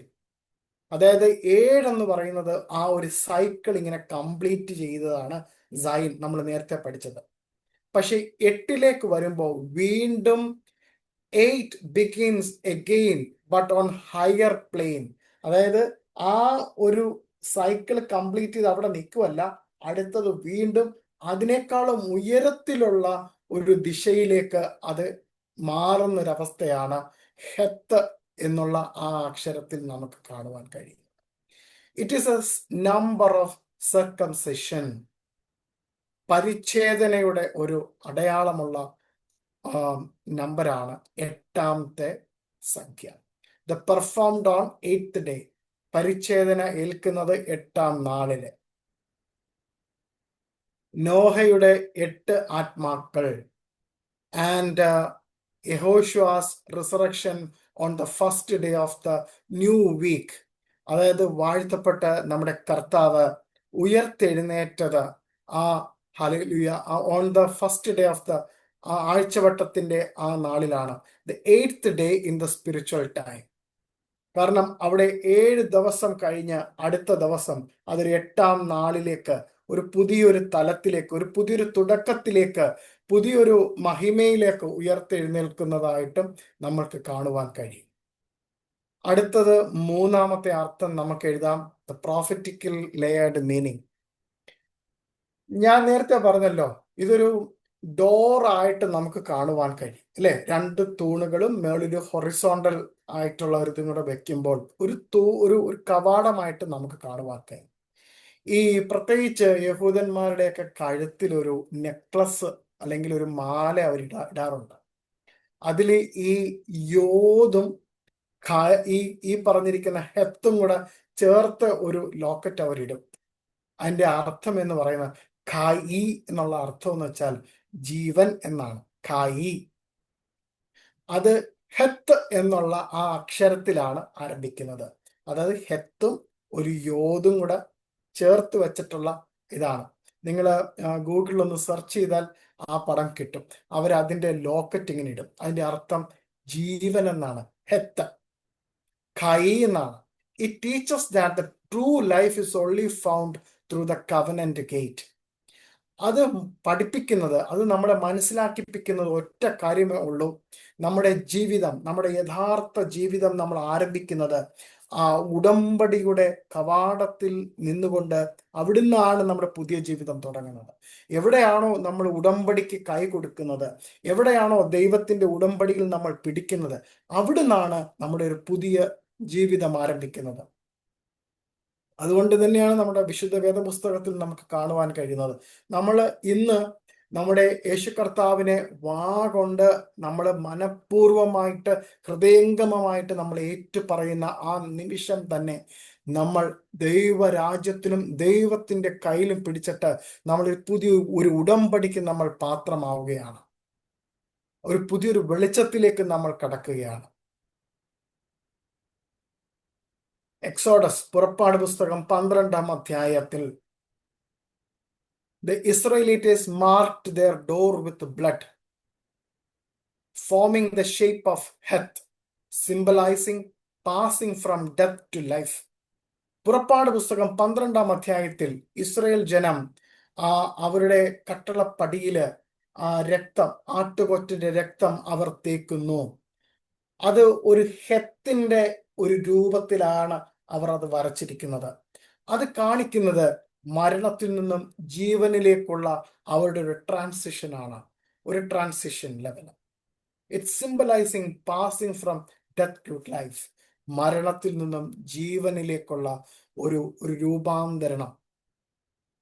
ആ രൂപാന്തരണം തന്നെയാണ് യേശു കർത്താവും യോഹന്നാൻ 10:9 വന്നിട്ട് നമ്മളോട് വിളിച്ചു പറയുന്നത്, നമ്മളോട് പ്രഖ്യാപിക്കുന്നത്. ആ വാതിൽ ഞാനാകുന്നു, എന്നിലൂടെ കടക്കുന്നവനാണ് രക്ഷ പ്രാപിക്കുന്നത്. അപ്പോൾ ഹെത്ത് യേശു കർത്താവാണ്, അത് രക്ഷയുടെ കവാടമാണ്.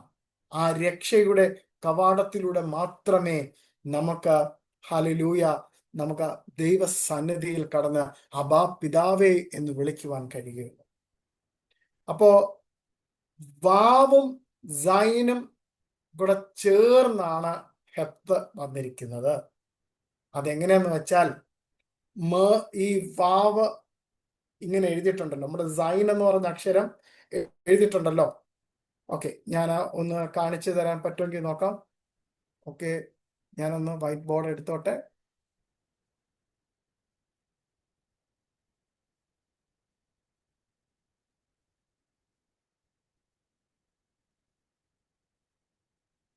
ഓക്കെ, വൈറ്റ് ബോർഡ് വന്നു എന്ന് ഞാൻ വിശ്വസിക്കുന്നു. സജി ഫസ്റ്റ് വന്നോ? ഓ സാറേ, വന്നു. നമ്മൾ നേരത്തെ പഠിച്ച അക്ഷരം സൈൻ ഇങ്ങനെയാണ് എഴുതേണ്ടത് കേട്ടോ. ഒന്നും കൂടെ ഞാൻ വരച്ച് കാണിക്കാം.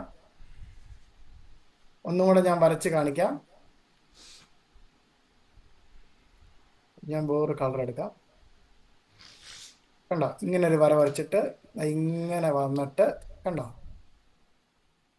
ഒരു കോടാലിയുടെ ഒരു ആയുധത്തിന്റെ ഒക്കെ ഒരു ചിത്രം കിട്ടിയോ നിങ്ങൾക്ക്? കിട്ടിയോ? ഇങ്ങനെയാണ് സൈൻ വരയ്ക്കേണ്ടത്. അതായത് കണ്ടോ, ഇങ്ങനെ ഒരു വര വരച്ചിട്ട് ഇങ്ങനെ വന്നിട്ട് കണ്ടോ സൈൻ. അപ്പോ ഇങ്ങനെ വന്നിട്ട് ഒരു സൈൻ വരച്ചു. ഇവിടെ ഒരു വാവും വരച്ചു.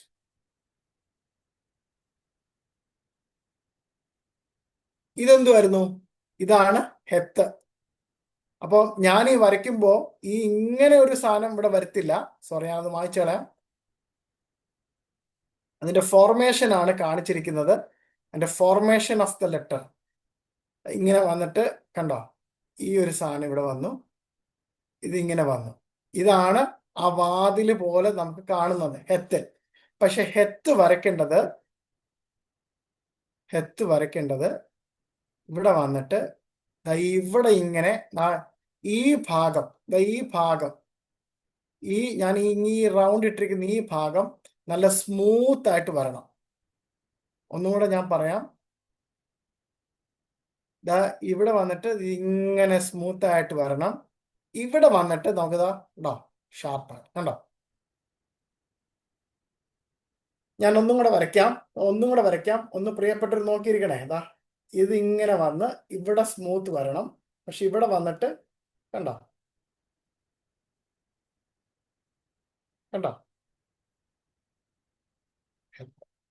ഈ വളവ് വന്നത് ഞാനിങ്ങനെ മേശയുടെ പുറത്തിരുന്ന് ഇങ്ങനെ എഴുതുന്നതുകൊണ്ടാണ് വന്നത്. അതല്ലെങ്കിൽ അത് കറക്റ്റ് ആയിട്ട് വരും.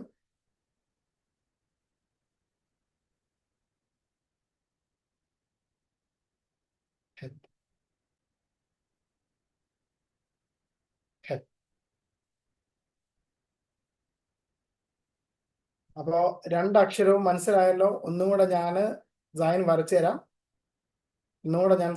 തരാം.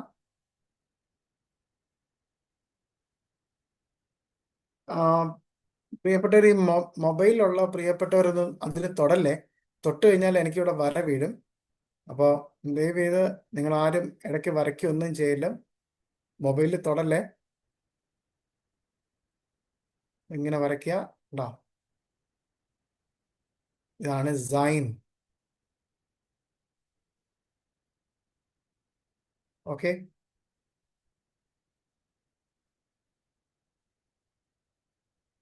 അപ്പോ heth is formed by vav and zayin. Zion joined. The man and the sword unite. The picture humanity, Vav, and the sword of the spirit, Zion, connect, creating new life through covenant.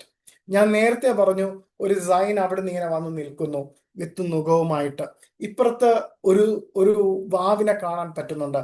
എന്തുവാ? ആ വാവും സൈനും കൂടെ വന്നിട്ട് ഒരുമിച്ച് നിൽക്കുന്നു. എന്തിനാ?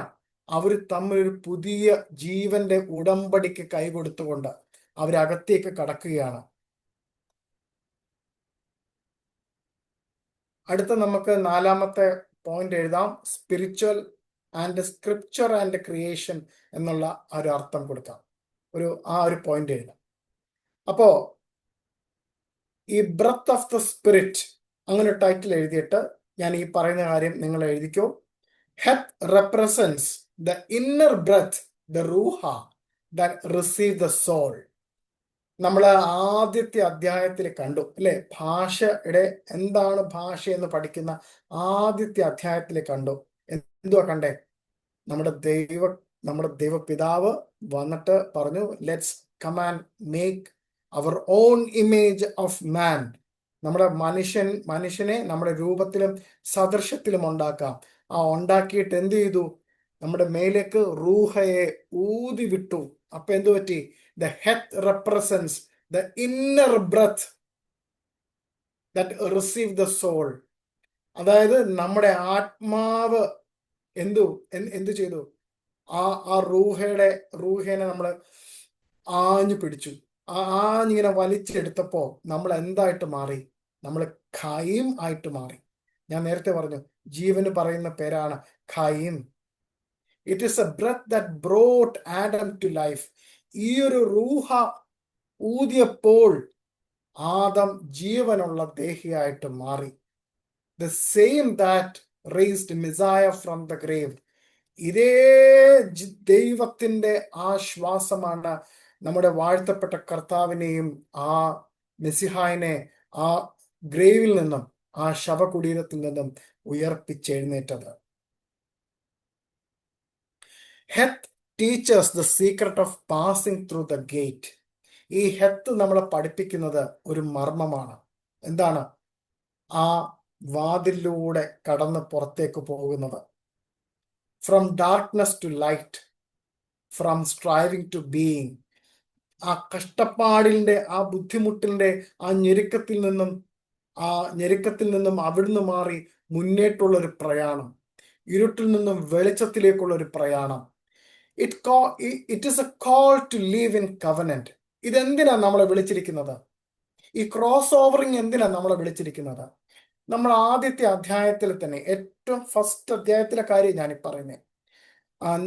ഞാനിങ്ങനെ സൂചിപ്പിച്ചിരുന്നു ഇവ്രി എന്നൊരു പദം. ഇവ്രി, ആരെങ്കിലും അത് ഓർക്കുന്നുണ്ടോ? ഇവ്രി എന്നുള്ളൊരു പദം. ഇവ്രി എന്നുള്ളൊരു പദം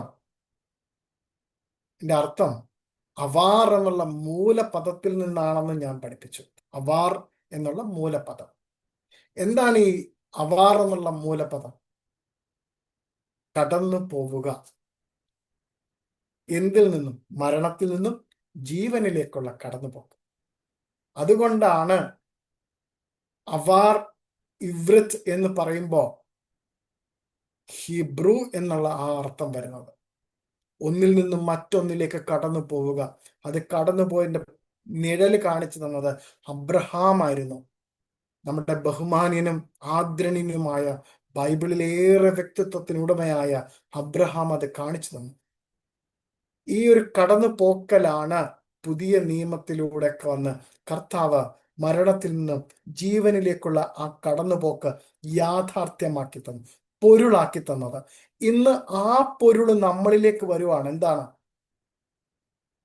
നമ്മൾ കർത്താവിന്റെ അല്ലെങ്കിൽ ദൈവവചനത്തിന്റെ കയ്യിലേക്ക് പിടിച്ചിട്ട് നമ്മൾ ആ ഉടമ്പടി പ്രഖ്യാപനം ചെയ്യുമ്പോൾ നമ്മളും ആ മരണത്തിൽ നിന്നും ജീവനിലേക്കുള്ള, നിത്യമായ ജീവനിലേക്കുള്ള ഒരു യാത്ര, ദ ട്രാൻസിഷൻ, നിത്യമരണത്തിൽ നിന്നും നിത്യജീവനിലേക്കുള്ള ഒരു ട്രാൻസിഷൻ പോയിന്റിലേക്കാണ് നമ്മൾ നിൽക്കുന്നത്. നമ്മൾ നിൽക്കുന്നത് ഹെത്തിലേക്കുള്ള യാത്രയാണ്. ഹെത്ത് എന്നുള്ള ഒരു യാത്രയാണ്. ആ വാതിലിലൂടെ നമ്മൾ അകത്തേക്ക് കടക്കുകയാണ്. It is a call to live in covenant. നമ്മൾ അത് വിളിച്ചിരിക്കുന്നത് ഒരു ഉടമ്പടിയിൽ ജീവിക്കുവാനാണ്. Within the fence of divine love, ദൈവത്തിന്റെ നിർമ്മലമായ സ്നേഹത്തിന്റെ ആ വേലിക്കെട്ടിന്റെ അകത്തേക്ക് ആണ് നമ്മളെ നിർത്തിയിരിക്കുന്നത്. ഹല്ലേലൂയ. അതായത് അഹവ എന്നുള്ള പദം, അഹവ. ഇനി അടുത്തത് ബൈബിൾ പ്രതിധ്വനികൾ എന്നുള്ള ഒരു ടൈറ്റിൽ കൊടുത്തിട്ട്, ദ ബൈബിൾ എക്കോസ് എന്ന് പറഞ്ഞൊരു ടൈറ്റിൽ കൊടുത്തിട്ട് നിങ്ങൾക്ക് ഇങ്ങനെ എഴുതാം.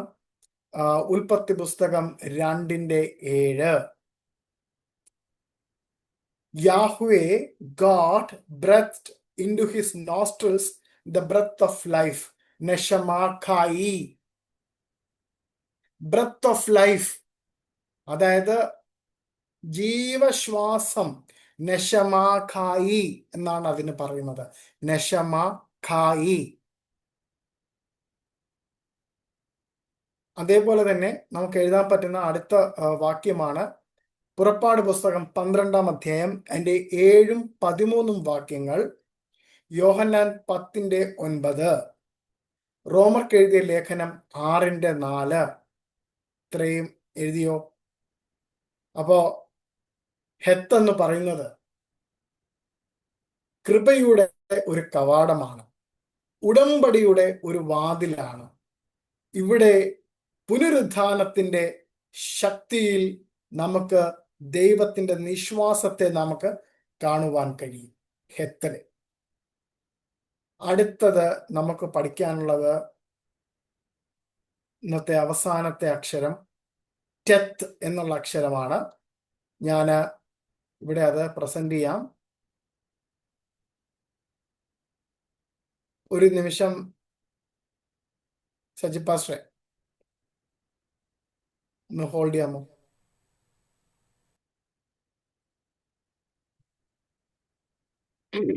നമുക്ക് അടുത്ത് പഠിക്കാനുള്ള നമ്മുടെ അക്ഷരമാണ് ടെത്ത് എന്നുള്ള അക്ഷരം, ടെത്ത്.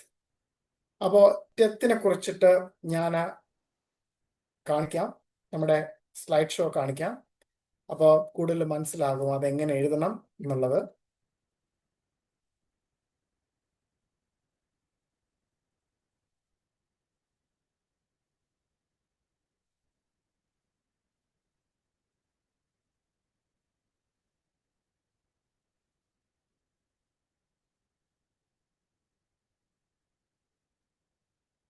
ഓക്കെ, സൈൻ പഠിച്ചു നമ്മൾ, ഹെത്ത് പഠിച്ചു നമ്മൾ. അടുത്തത് ടെത്ത് പഠിച്ചു. കണ്ടോ? ടെത്ത് വളരെ കുറച്ച് മാത്രം എബ്രായ ബൈബിളിൽ ഉപയോഗിച്ചിരിക്കുന്ന അക്ഷരമാണ് ടെത്ത് എന്നുള്ള അക്ഷരം. വളരെ കുറച്ച്, വളരെ തുലവുമാണ് ഈ അക്ഷരം ഉപയോഗിച്ചിരിക്കുന്നത്. ഇത് 2 രീതിയിലുണ്ട്. ഒന്ന്, ഇതിനൊരു പോസിറ്റീവായിട്ടും ഇതിനൊരു നെഗറ്റീവായിട്ടും നമുക്ക് കാണുവാൻ കഴിയും. പോസിറ്റീവായിട്ടും നെഗറ്റീവുമായിട്ടുള്ള അങ്ങനെയുള്ള കുറച്ച് കാര്യങ്ങൾ നമുക്ക് അടുത്ത ഒരു സെഷനിലായിരിക്കും ഞാൻ അതിനെക്കുറിച്ച് കൂടുതൽ പറഞ്ഞു തരുന്നത്. നമ്മൾ പഠിച്ച 3 അക്ഷരങ്ങളുണ്ട്, സൈൻ, ഹെത്ത്, ടെത്ത്. ഈ 3 അക്ഷരങ്ങളുടെയും കുറച്ചും കൂടി ആഴമായിട്ടുള്ള അർത്ഥങ്ങളും മറ്റു കാര്യങ്ങളും നമ്മൾ മറ്റൊരു ദിവസത്തിൽ പഠിക്കുന്നതായിരിക്കും. അപ്പോ നമുക്കതിനൊന്ന് നോക്കി വരാം. ഇതിൻ്റെ അകത്ത് ഹോളി സീഡ് എന്ന് പറഞ്ഞിട്ടാണ് ഇതിന്റെ മുകളിൽ എഴുതി വച്ചിരിക്കുന്നത്. പ്യൂരിറ്റി എന്നുണ്ട്, ഗുഡ് എന്നുണ്ട്, ഈവിൾ എന്നുണ്ട്, ഇംപ്യൂരിറ്റി എന്നൊക്കെ അർത്ഥമുണ്ട്, കുറേ അർത്ഥങ്ങളുണ്ട്. ഇതിൻ്റെ അകത്ത് നമ്മൾ നോക്കുമ്പോൾ ഒരു കൊട്ടയ്ക്കകത്ത് എന്തോ വെച്ചിരിക്കുന്നത് പോലെ തോന്നും അല്ലേ? പിന്നെ മറ്റൊന്ന് നോക്കിക്കഴിഞ്ഞാൽ ഒരു പാമ്പ് അല്ലെ, പാമ്പിന്റെ തലയും ഒരു വാലുമായിട്ട് നമുക്കിതിനെ തോന്നും. ഞാൻ ആദ്യത്തെ ഒരു പടം കാണിച്ച് ഓർക്കുന്നുണ്ടോ? ആദ്യത്തെ സ്ലൈഡ് കണ്ടോ? ഈ സ്ലൈഡിൽ ഈ ടെത്തൊന്ന് നോക്കി, ഒരു പാമ്പിന്റെ തല പോലെ ഇങ്ങനെ കിടക്കുന്നു, ഒരു വാല് പോലെ ഇത് എഴുതിയിട്ടുണ്ട്. അപ്പം അങ്ങനെ ഒരു നെഗറ്റീവ് ഒരു അർത്ഥവും കൂടി ഇതിനുണ്ട്. അപ്പോ ഇതിനെ നമുക്ക് ഏർലി ഹീബ്രുവിൽ ഇതിനെ ഒരു ഒരു ഒരു ബാസ്ക്കറ്റ് പോലെ ഒരു സാധനം ഇങ്ങനെ വരച്ചിട്ടാണ് വെച്ചിരിക്കുന്നത്. ആ താഴെ ഞാൻ കാണിച്ചിട്ടുണ്ട്, സൂക്ഷിച്ചു നോക്കിയാൽ കാണാൻ പറ്റും. മിഡിൽ ഹീബ്രു ആ ലിപിയിലും അങ്ങനെയാണ് അവർ വരച്ചിരിക്കുന്നത്. ലേറ്റ് ഹീബ്രുവിൽ അത് കുറച്ചും കൂടി ഒന്ന് മാറി, അതിൻ്റെ ഒരു ആകൃതി മാറി. പിന്നെ മോഡേൺ ഹീബ്രുവിൽ വന്നപ്പോൾ അത് കറക്റ്റ് ഒരു ബാസ്ക്കറ്റിന്റെ ഷേപ്പായിട്ട് തോന്നാം, ഒരു പാമ്പിന്റെ ഷേപ്പായിട്ട് തോന്നാം. അപ്പോൾ അതിന്റെ പിക്ടോഗ്രാഫിക് എന്ന് പറയുന്നത് കൊട്ട അല്ലെങ്കിൽ ബാസ്ക്കറ്റ് എന്ന് പറയും, സ്നേക്ക് എന്ന് പറയും.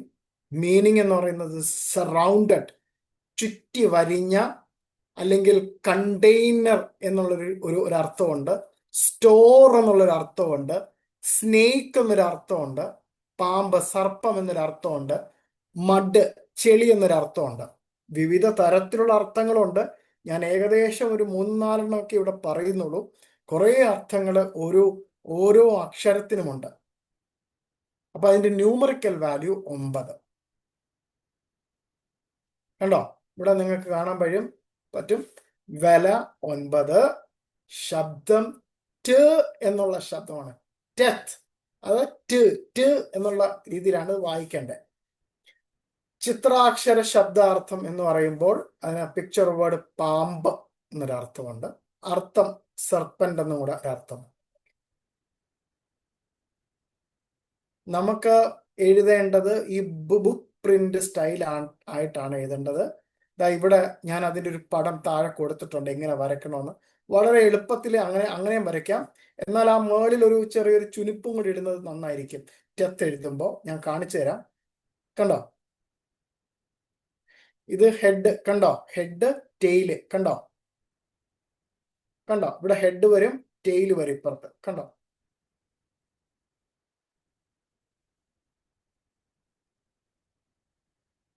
ഇതിൻ്റെ അകത്ത് വാവും സൈനും കൂടി കൂട്ടിക്കലർന്നാണ് ഈ അക്ഷരം ഉണ്ടായിരിക്കുന്നത്.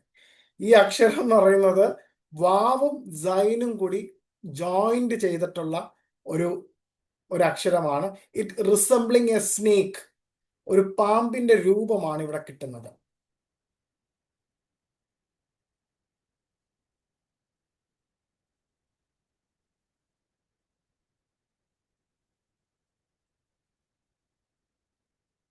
ഓക്കെ, നമുക്ക് പോവാം. ഇത്രയുമാണ് ഇതിൻ്റെ അകത്ത് വരുന്നത്.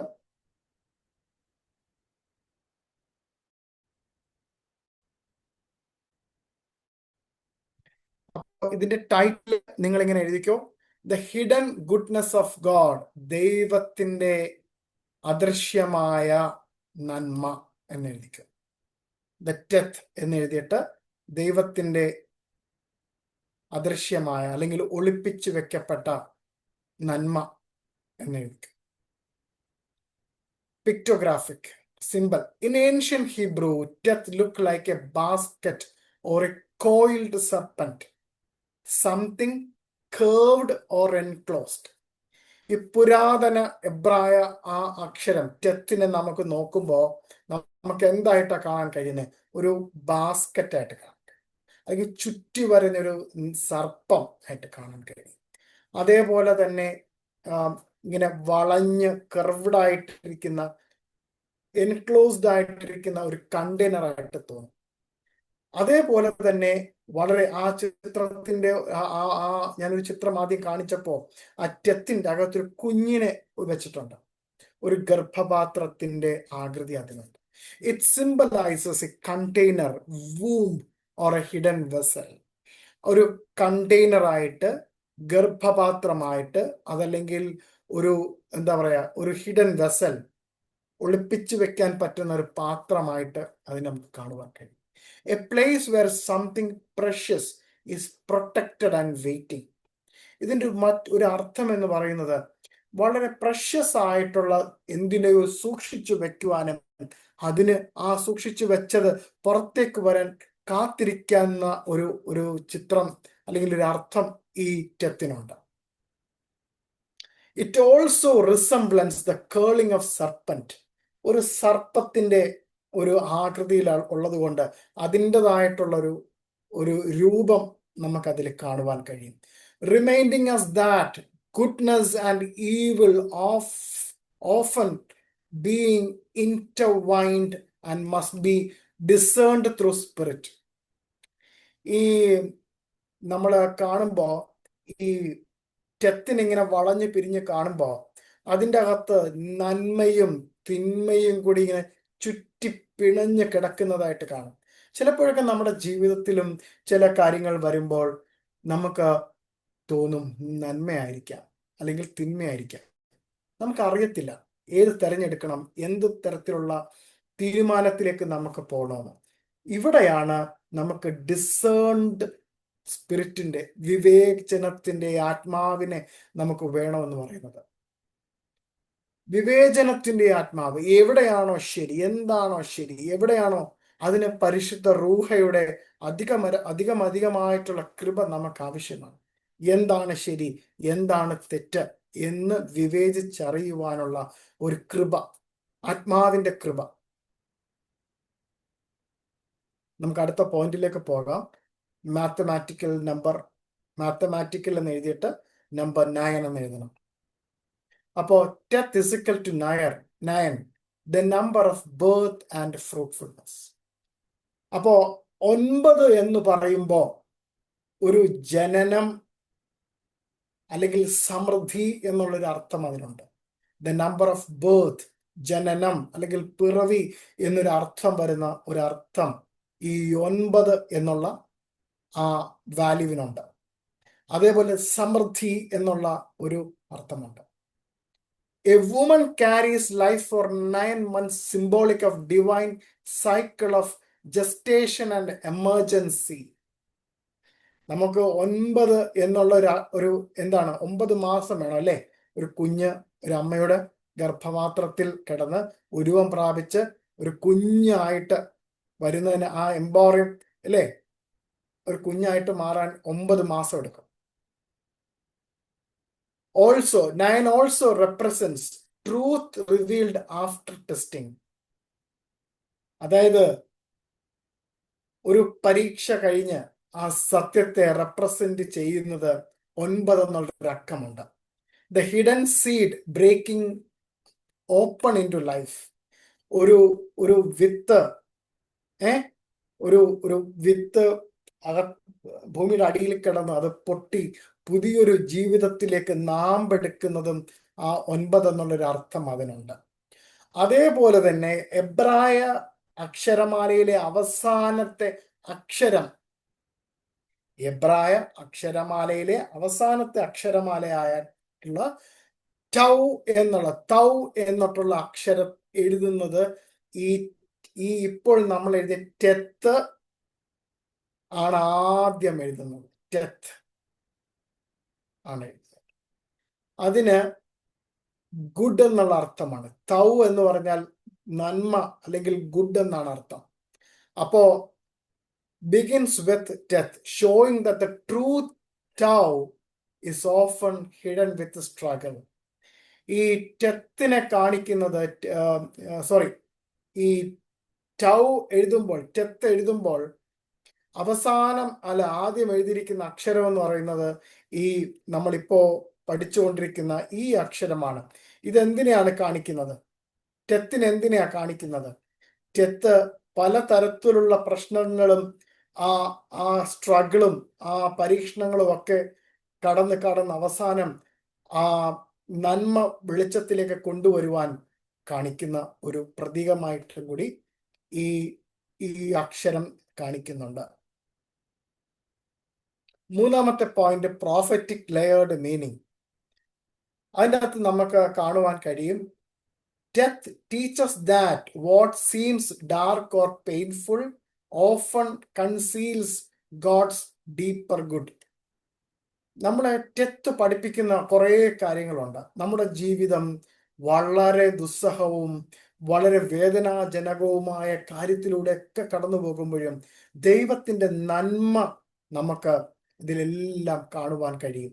ദൈവം നമുക്കായിട്ട് മാറ്റിവച്ചിരിക്കുന്ന നന്മകളുടെ ആഴത്തെ നമുക്ക് കാണുവാൻ കഴിയും.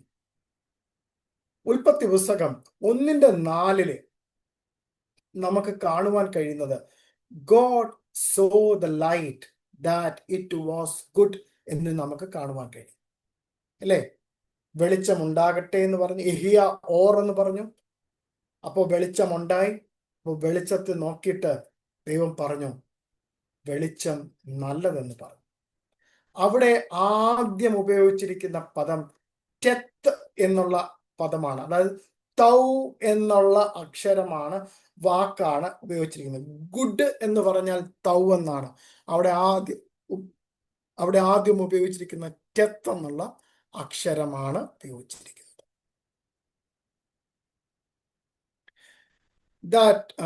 That good light was hidden away for the righteous. The good light, ആ അത്രയും നല്ല വെളിച്ചം കുറേ നാളത്തേക്ക് എന്താ ഹിഡൻ ആയിട്ടിരിക്കുമായിരുന്നു. എന്തിനാ? ഒരു നന്മയ്ക്ക് വേണ്ടിയിട്ട്. അപ്പൊ ദൈവം വെളിച്ചത്തെ വിളിച്ചു വരുത്തിയിട്ട് വെളിച്ചം നല്ലത് എന്ന് ദൈവം പറഞ്ഞു. എന്തിനായിരുന്നു? സകലതും മറഞ്ഞിരിക്കുന്നതായ പല കാര്യങ്ങളും വെളിപ്പെട്ടു വരുവാൻ ദൈവം വെളിച്ചത്തെ എന്നേക്കുമായി നിയോഗിച്ചു. ഞാൻ പറയുന്നത് ഗ്രഹിച്ച് കൂടെ നിങ്ങൾ വരുന്നുണ്ടോ എന്ന് എനിക്ക് അറിയില്ല. ദൈവം വെളിച്ചത്തെ വിളിച്ച് കൊണ്ടുവന്ന് സകല അന്ധകാരങ്ങളും നീക്കി സകലം മറവായിട്ട് കിടക്കുന്നത് മുഴുവൻ പൊരുളായിട്ട് എല്ലാവർക്കും കാണത്തക്ക രീതിയിൽ വരുവാനായിട്ട് ദൈവം വെളിച്ചത്തെ വിളിച്ചു കൊണ്ടുവന്നു. വെളിച്ചം നല്ലതെന്ന് പറഞ്ഞു.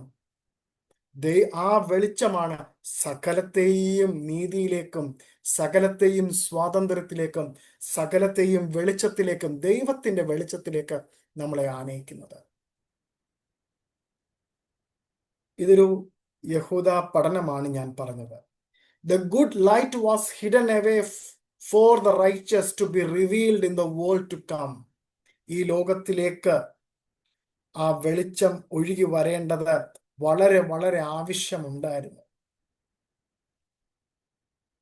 The womb of creation, അടുത്തൊരു ടൈറ്റിൽ എഴുതാം. Death holds life in secret, nurturing it until it is a time to be born. It is a gestation chamber of divine purpose. ഇപ്പം ഡെത്തിനെ നമുക്കൊരു ഗർഭപാത്രം പോലെ കാണുവാൻ കഴിയും, അല്ലേ? ഒരു കുഞ്ഞ് ഉരുവാകുന്നത് അമ്മയുടെ ആ ഗർഭപാത്രത്തിലാണ്. നമുക്കറിയത്തില്ല, പക്ഷെ അത് അവിടെ വളരെ വളരെ സീക്രട്ടായിട്ട് രഹസ്യമായിട്ട് അവിടെ കിടന്ന് ആ കുഞ്ഞ് പതുക്കെ പതുക്കെ വളർന്ന് അതിനൊരു ആ കുഞ്ഞിന് കിടക്കാനുള്ള ഒരു ചേംബറാണത്, അല്ലേ? ഒരു പ്രവൃത്തിക്ക് വേണ്ടിയിട്ട്, ഒരു മഹത്തായ ഒരു പ്രവൃത്തിക്ക് വേണ്ടിയിട്ട് ആ കുഞ്ഞ് അവിടെ കിടക്കുവാണ്. ഡെത്തിനെ നമുക്ക് ഒരു അമ്മയുടെ ഗർഭപാത്രമായിട്ട് നമുക്കവിടെ കാണുവാനുള്ള അർത്ഥം അവിടെ ഉണ്ട്. യേശുവ spend 9 months in Miriam's womb. അതായത് യഹോശുവ 9 മാസം അമ്മയായ മറിയത്തിന്റെ ഗർഭപാത്രത്തിൽ ഉണ്ടായിരുന്നു. God wrapped in flesh, hidden goodness forming in human frailty. On the cross, what looked like tragedy became thou, the ultimate hidden good. ഇവിടെ നമുക്ക് കാണുവാൻ ഞാൻ ഈ പറഞ്ഞു തന്നത്, അമ്മയുടെ ഉദരത്തിൽ യഹോശുവ 9 മാസം കിടന്നു. ആ 9 മാസം കിടന്ന ആ ദേഹരൂപത്തെ പുറത്തേക്ക് കൊണ്ടുവന്നു. എന്തിനായിരുന്നു? ഈ ലോകത്തിലെ മുഴുവൻ ജനത്തെയും നന്മയിലേക്ക് പുനഃസ്ഥാപിച്ച് മാറ്റുവാനായിട്ട്. ആ ക്രൂശിലേക്ക് നമ്മൾ നോക്കുമ്പോൾ വളരെ വളരെ ദുഃഖകരവും ഭീകരവുമായിട്ടുള്ള ഒരു ചിത്രമായിരിക്കും നമുക്ക് കിട്ടുന്നത്. പക്ഷേ അന്ത്യത്തിൽ സകലത്തെയും നന്മയാക്കുന്ന പ്രതീകമായിട്ട് ക്രൂശ് മാറുകയാണ്. ഈ ടെത്തിനെ നമുക്ക് നോക്കുമ്പോൾ ആ വരച്ചിരിക്കുന്ന നമുക്ക് ആ വരയ്ക്കുന്നത് കണ്ടായിരുന്നല്ലോ, ഒരു തലയും ഒരു വാലും. It can bend towards humility and life. അതായത് ആ വാലിനെ കുറിച്ചിട്ടാണ് ഞാൻ പറയുന്നത്, വാലും തലയെ കുറിച്ചിട്ടാണ്. On curl inward upward pride and deception.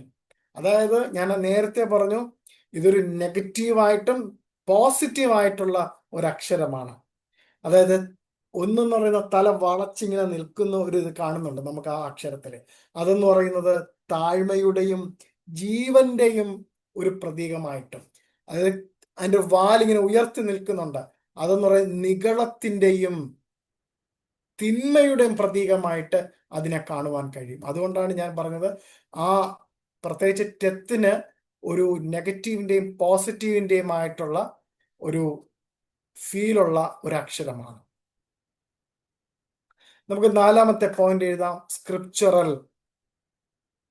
Death appears in Tau, good, showing all creations begin with hidden goodness. നമുക്ക് ടെത്ത് എവിടെയായിട്ടാണ് നമുക്ക് കാണാൻ കഴിയുന്ന നമ്മുടെ വിശുദ്ധ വേദഗ്രന്ഥത്തിലെ ഉൽപ്പത്തി പുസ്തകത്തിലെ ദൈവം സകലതും നല്ലത് നല്ലത് നല്ലത് നല്ലതെന്ന് കണ്ടു. അപ്പോ സകല സൃഷ്ടിയുടെയും ആരംഭത്തിൽ ഒരു മറഞ്ഞു കിടക്കുന്ന നന്മയുണ്ടായിരുന്നു. ദൈവം എല്ലാത്തിനെയും സൃഷ്ടിച്ചിട്ട് സകലതും തൗ തൗ തൗ എന്ന് പറഞ്ഞു. സകലതും നന്മ നന്മ നന്മ എന്ന് പറഞ്ഞു, നല്ലത് നല്ലത് എന്ന് പറഞ്ഞു. It also letter of tension. ഞാൻ നേരത്തെ പറഞ്ഞല്ലോ, ഈ ലെറ്റർ ഒരു നെഗറ്റീവ് കൂടെ ഉള്ള ഒരു ലെറ്ററാണ്. അതേപോലെ ഈ ലെറ്റർ കുറച്ച് ടെൻഷൻ തരുന്ന ഒരു ലെറ്റർ കൂടിയാണ്. Good and evil intertwined waiting for redemption. നന്മയും അല്ലെങ്കിൽ നല്ലതും തിന്മയും ഒരുമിച്ച് ഇങ്ങനെ കിടക്കുവാണ്, ഒരുമിച്ച് ചുറ്റിപ്പിണഞ്ഞ് കിടക്കുവാണ്. എന്തിനാ? വീണ്ടെടുപ്പിന് വേണ്ടിയിട്ട്, ഒരു ന്യായവിധിക്ക് വേണ്ടിയിട്ട്. അതുകൊണ്ടാണ് യേശു കർത്താവ് പറഞ്ഞിരിക്കുന്നത്, കളകളും നല്ലതും ഒരുമിച്ച് വളരട്ടെ എന്ന് പറഞ്ഞത്. എല്ലാം ഒരുമിച്ച് വളരട്ടെ, സമയമാകുമ്പോൾ നമുക്കതിനെ വേർതിരിക്കാമെന്ന് യേശു കർത്താവ് പറഞ്ഞിരിക്കുന്നു. Spiritually, death is about transformation from within. It is when God's work in the dark, forming new life in the unseen, like a seed buried underground. Death whisper, don't fear the hidden season. Something holy is forming. നമ്മുടെ ജീവിതത്തില് പലപ്പോഴും ഇരുണ്ടതും നമുക്ക് ചലിക്കുവാൻ പറ്റാത്തതും, നമ്മൾ വിചാരിക്കും ഇവിടെ എല്ലാം തീർന്നു, അവസാനിച്ചു, ഇനി ഒന്നുമില്ല എന്ന് വിചാരിക്കും. പക്ഷേ അത് ഒരു ഒടുക്കമല്ല ആരുടെയും ജീവിതത്തിൽ. എന്നെ കേൾക്കുന്ന അനേകം പ്രിയപ്പെട്ടവരുണ്ടാകും, ക്ലാസ്സിൽ കേട്ടുകൊണ്ടിരിക്കുന്ന വിദ്യാർത്ഥികളുണ്ടാകും, ഈ നമ്മുടെ ക്ലാസ് യൂട്യൂബിൽ കേൾക്കുന്ന അനേകം പ്രിയപ്പെട്ടവരുണ്ട്. പ്രിയപ്പെട്ടവരെ, നമ്മുടെയൊക്കെ ജീവിതത്തിൽ കഷ്ടതകൾ, പ്രശ്നങ്ങൾ ഒരിക്കലും ഇനി ഉയർത്തെഴുന്നേൽക്കില്ല, ഇനി ഒരിക്കലും മുന്നോട്ടില്ല എന്ന് പറയുന്നിടത്തായിരിക്കും ദൈവം തൊടാൻ പോകുന്നത്. ദൈവം അവിടെയാണ് തൊടാൻ പോകുന്നത്. ദൈവം അവിടെയാണ് നിങ്ങൾക്ക് ഓരോ തുടക്കങ്ങൾ വെച്ചിരിക്കുന്നത്. പ്രിയപ്പെട്ടവരെ, നിങ്ങളുടെ ജീവിതം ഒരു തൗ ആയിട്ട് മാറുവാൻ ദൈവം ആഗ്രഹിക്കുന്നു. നല്ലത് എന്ന് ദൈവം നിങ്ങളെ നോക്കി പറയുവാൻ ആഗ്രഹിക്കുന്നു. ഇപ്പോൾ ഒരു പക്ഷേ മണ്ണിനടിയിൽ ആരും കാണാതെ ഇരുണ്ട ഒരു മറവിടത്തിൽ മാത്രമായിരിക്കും നിങ്ങളും ഈ കേൾക്കുന്നവരൊക്കെ ചിലപ്പോൾ ഉണ്ടായിരിക്കുന്നത്. പക്ഷേ നിങ്ങളടുത്ത് ഒന്ന് നോക്കി ഒരു കാര്യം മാത്രമേ എനിക്ക് പറയാനുള്ളൂ. Don't fear the hidden season. ഈ ഒളിച്ചു വെക്കപ്പെട്ട ഈ സീസണെ ഓർത്ത് നിങ്ങൾ വിഷമിക്കേണ്ട, നിങ്ങൾ ഭയക്കേണ്ട. അസാധാരണമായ, അവിശ്വസനീയമായ നിങ്ങൾക്കൊരിക്കലും തന്നെ വിചാരിക്കുവാൻ കഴിയാത്ത മേഖലകളിലേക്ക് ദൈവം നിങ്ങളെ ഉയർത്തുവാൻ പോകുന്ന ഒരു സീസൺ ആയിരിക്കും നിങ്ങൾക്ക് വരുവാൻ പോകുന്നത്. പുതിയ ജനത്തിന്റെ പുതിയൊരു വെളിച്ചത്തിലേക്ക്, വെളിച്ചത്തെ പിടിച്ചു നിർത്തിയിരുന്ന ഒരുപാട് ശക്തികൾ ഉണ്ടായിരുന്നു. ദൈവം പറഞ്ഞു, യഹിയാവോർ, വെളിച്ചമുണ്ടാകട്ടെ. അപ്പോൾ വെളിച്ചം ആയി. വെളിച്ചമുണ്ടായപ്പോൾ ദൈവം ആ വെളിച്ചത്തെ നോക്കിയിട്ട് പറഞ്ഞു, തൗ നല്ലതെന്ന് കണ്ടു. പ്രിയപ്പെട്ടവരെ, നമ്മളെ ഇപ്പോൾ പലരും മാറ്റി നിർത്തിയവരുണ്ടാകും, മാറ്റി നിർത്തിയവരുണ്ടാകും. എന്നെ കേൾക്കുന്നവരുണ്ടാകും. എനിക്ക് ഇതിനകത്ത് വ്യക്തിപരമായിട്ട് അറിയാവുന്നവരുണ്ട്. ഞാൻ അവരോട് വിളിച്ചു പറയട്ടെ, ഈ നിമിഷം ചിലപ്പോൾ സഭകളിൽ ഒരാൾ മാത്രമേ ഉണ്ടായിരിക്കൂ. നിങ്ങളൊരു സ്ഥലത്ത് സ്ഥാപിച്ചിട്ട് അവിടെ ആരും തന്നെ കയറാതിരിക്കുന്ന ഒരു അനുഭവം ഉണ്ടായിരിക്കും. നിങ്ങൾ അനേകം ജോലി ചെയ്തിട്ടും ഒന്നും നിങ്ങളുടെ കയ്യിലേക്ക് വന്നിട്ടില്ലായിരിക്കും. രോഗത്താൽ, ഭാരത്താൽ ഒക്കെ നിങ്ങൾ തകർന്നിട്ടുണ്ടായിരിക്കും. എന്നാൽ യേശു കർത്താവ് നിങ്ങളെ നോക്കി ഈ രാത്രികാലം പറയുന്നു, മതി, ആ സീസൺ അവിടെ കഴിഞ്ഞു. ഇനി ഒരു പുതിയൊരു സീസണിലേക്ക്, ഒരു പുതിയൊരു തുടക്കത്തിലേക്ക് നിങ്ങളെ ദൈവം മാറ്റുവാൻ പോകുന്നു. Hallelujah, hallelujah. ദൈവം നിങ്ങളെ അനുഗ്രഹിക്കട്ടെ. നമുക്ക് ബൈബിൾ പ്രതിധ്വനികൾ അല്ലെങ്കിൽ ബൈബിൾ എക്കോസ് എന്ന് പറഞ്ഞൊരു തലവാചകം എഴുതാം. ഉൽപ്പത്തി പുസ്തകം 1:4, സങ്കീർത്തനം 119:68, റോമർക്ക് എഴുതിയ ലേഖനം 8-ാം അധ്യായം 28-ാമത്തെ വാക്യം, യെശയ്യാ പ്രവചനം 45:7-ാമത്തെ വാക്യം. ഇത്രയും നിങ്ങൾ എഴുതി കഴിഞ്ഞു എന്ന് ഞാൻ വിശ്വസിക്കുന്നു. ഞാൻ നിങ്ങളോട് ഒരിക്കൽ കൂടി പറയട്ടെ, എല്ലാം ഇരുട്ടാണ്, ഇരുട്ടാണ്, ഇരുട്ടാണ്. പക്ഷേ ആ ഇരുട്ടിലേക്ക് നോക്കിയിട്ടാണ് ദൈവം പറഞ്ഞത്, വെളിച്ചമുണ്ടാകട്ടെ. ആ വെളിച്ചമുണ്ടായപ്പോൾ നമ്മുടെ ദൈവപിതാവ് പറഞ്ഞത് ഇങ്ങനെയാണ്, നല്ലത്. God's love is still unfolding. ദൈവത്തിന്റെ നല്ലത് എന്ന് പറയുന്നത് ആ പ്രതിധ്വനിക്കായിട്ട് നിങ്ങളുടെ ചെവികളെ, നിങ്ങളുടെ ഹൃദയത്തെ ഏകാഗ്രമാക്കുക. നമുക്ക് പ്രാർത്ഥിക്കാം, കണ്ണുകളടയ്ക്കാം. സർവശക്തനും നിത്യനുമായ ഞങ്ങളുടെ നല്ല പിതാവേ, അനുഗ്രഹിക്കപ്പെട്ട സായന്തനത്തിനായിട്ടും അനുഗ്രഹിക്കപ്പെട്ട 3 എബ്രായ അക്ഷരങ്ങൾക്കായിട്ടും ഞങ്ങൾ അവിടത്തേക്ക് സ്തോത്രം ചെയ്യുന്നു. ഞങ്ങൾ ഇന്ന് പഠിച്ചത് 3 അക്ഷരമാണപ്പാ. Sign, ഹെത്ത്, death. സൈൻ, ഇരുവായ് തലയുള്ള മൂർച്ചയുള്ള ദൈവത്തിന്റെ വചനം. ആ വചനം ഞങ്ങൾക്ക് തന്നതിനെ ഓർത്ത് സ്തോത്രം. ഞങ്ങൾ ഹെത്ത്, ആ കവാടത്തിലേക്ക് വരുന്നു. ഞാനാകുന്നു വാതിൽ. ആ വാതിലിലൂടെ അപ്പാ ഞങ്ങളെ കടത്തി വിടണമേ. അടുത്ത ടെത്താണപ്പാ.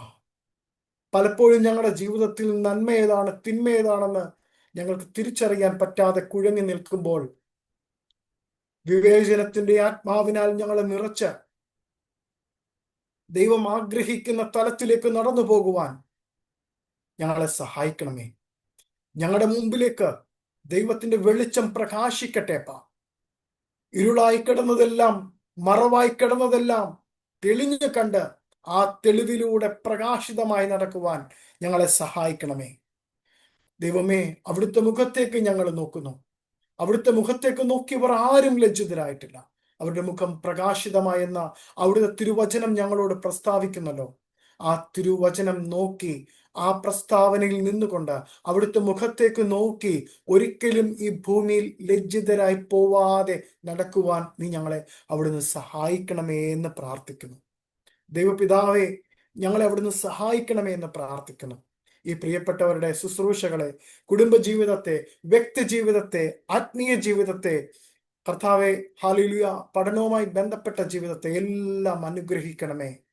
അവരെ സ്വസ്ഥതയിലേക്ക്, ഞങ്ങളിന്ന് പഠിച്ചല്ലോപ്പ, സൈൻ, സ്വസ്ഥത, 7, ആ സ്വസ്ഥതയിലേക്ക് നടത്തി ഒരു പുതിയൊരു തുടക്കത്തിലേക്ക് പുതിയൊരു ഒരു വെളിച്ചത്തിലേക്ക് ഒക്കെ ഞങ്ങളെ നടത്തുമാറാകണമേ. ഈ പഠിപ്പിച്ചതിൻ്റെ ഉള്ളിലുള്ള എസൻസ് കർത്താവെ, അത് അടിയൻ എത്രമാത്രം അത് പ്രകാശിപ്പിച്ചു എന്ന് എനിക്കറിയത്തില്ല. പക്ഷേ കർത്താവെ, അടിയന് കഴിയുന്ന രീതിയിലൊക്കെ ഇത് പ്രിയപ്പെട്ടവർക്ക് പറഞ്ഞു കൊടുക്കുവാൻ ഒക്കെ ശ്രമിച്ചു കർത്താവെ. ഹല്ലേലൂയ.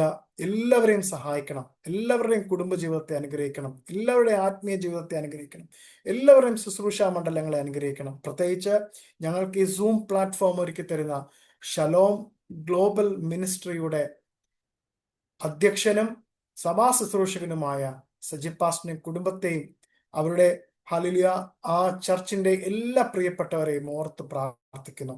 അനുഗ്രഹിക്കണം കർത്താവെ. നിന്റെ ദേവദാസൻ കർത്താവെ വരും ദിവസങ്ങളിൽ ആ ലണ്ടന്റെ ദേശത്തേക്ക് കടന്നു പോകുന്നു, UK ദേശത്തേക്ക് കടന്നു പോകുന്നു.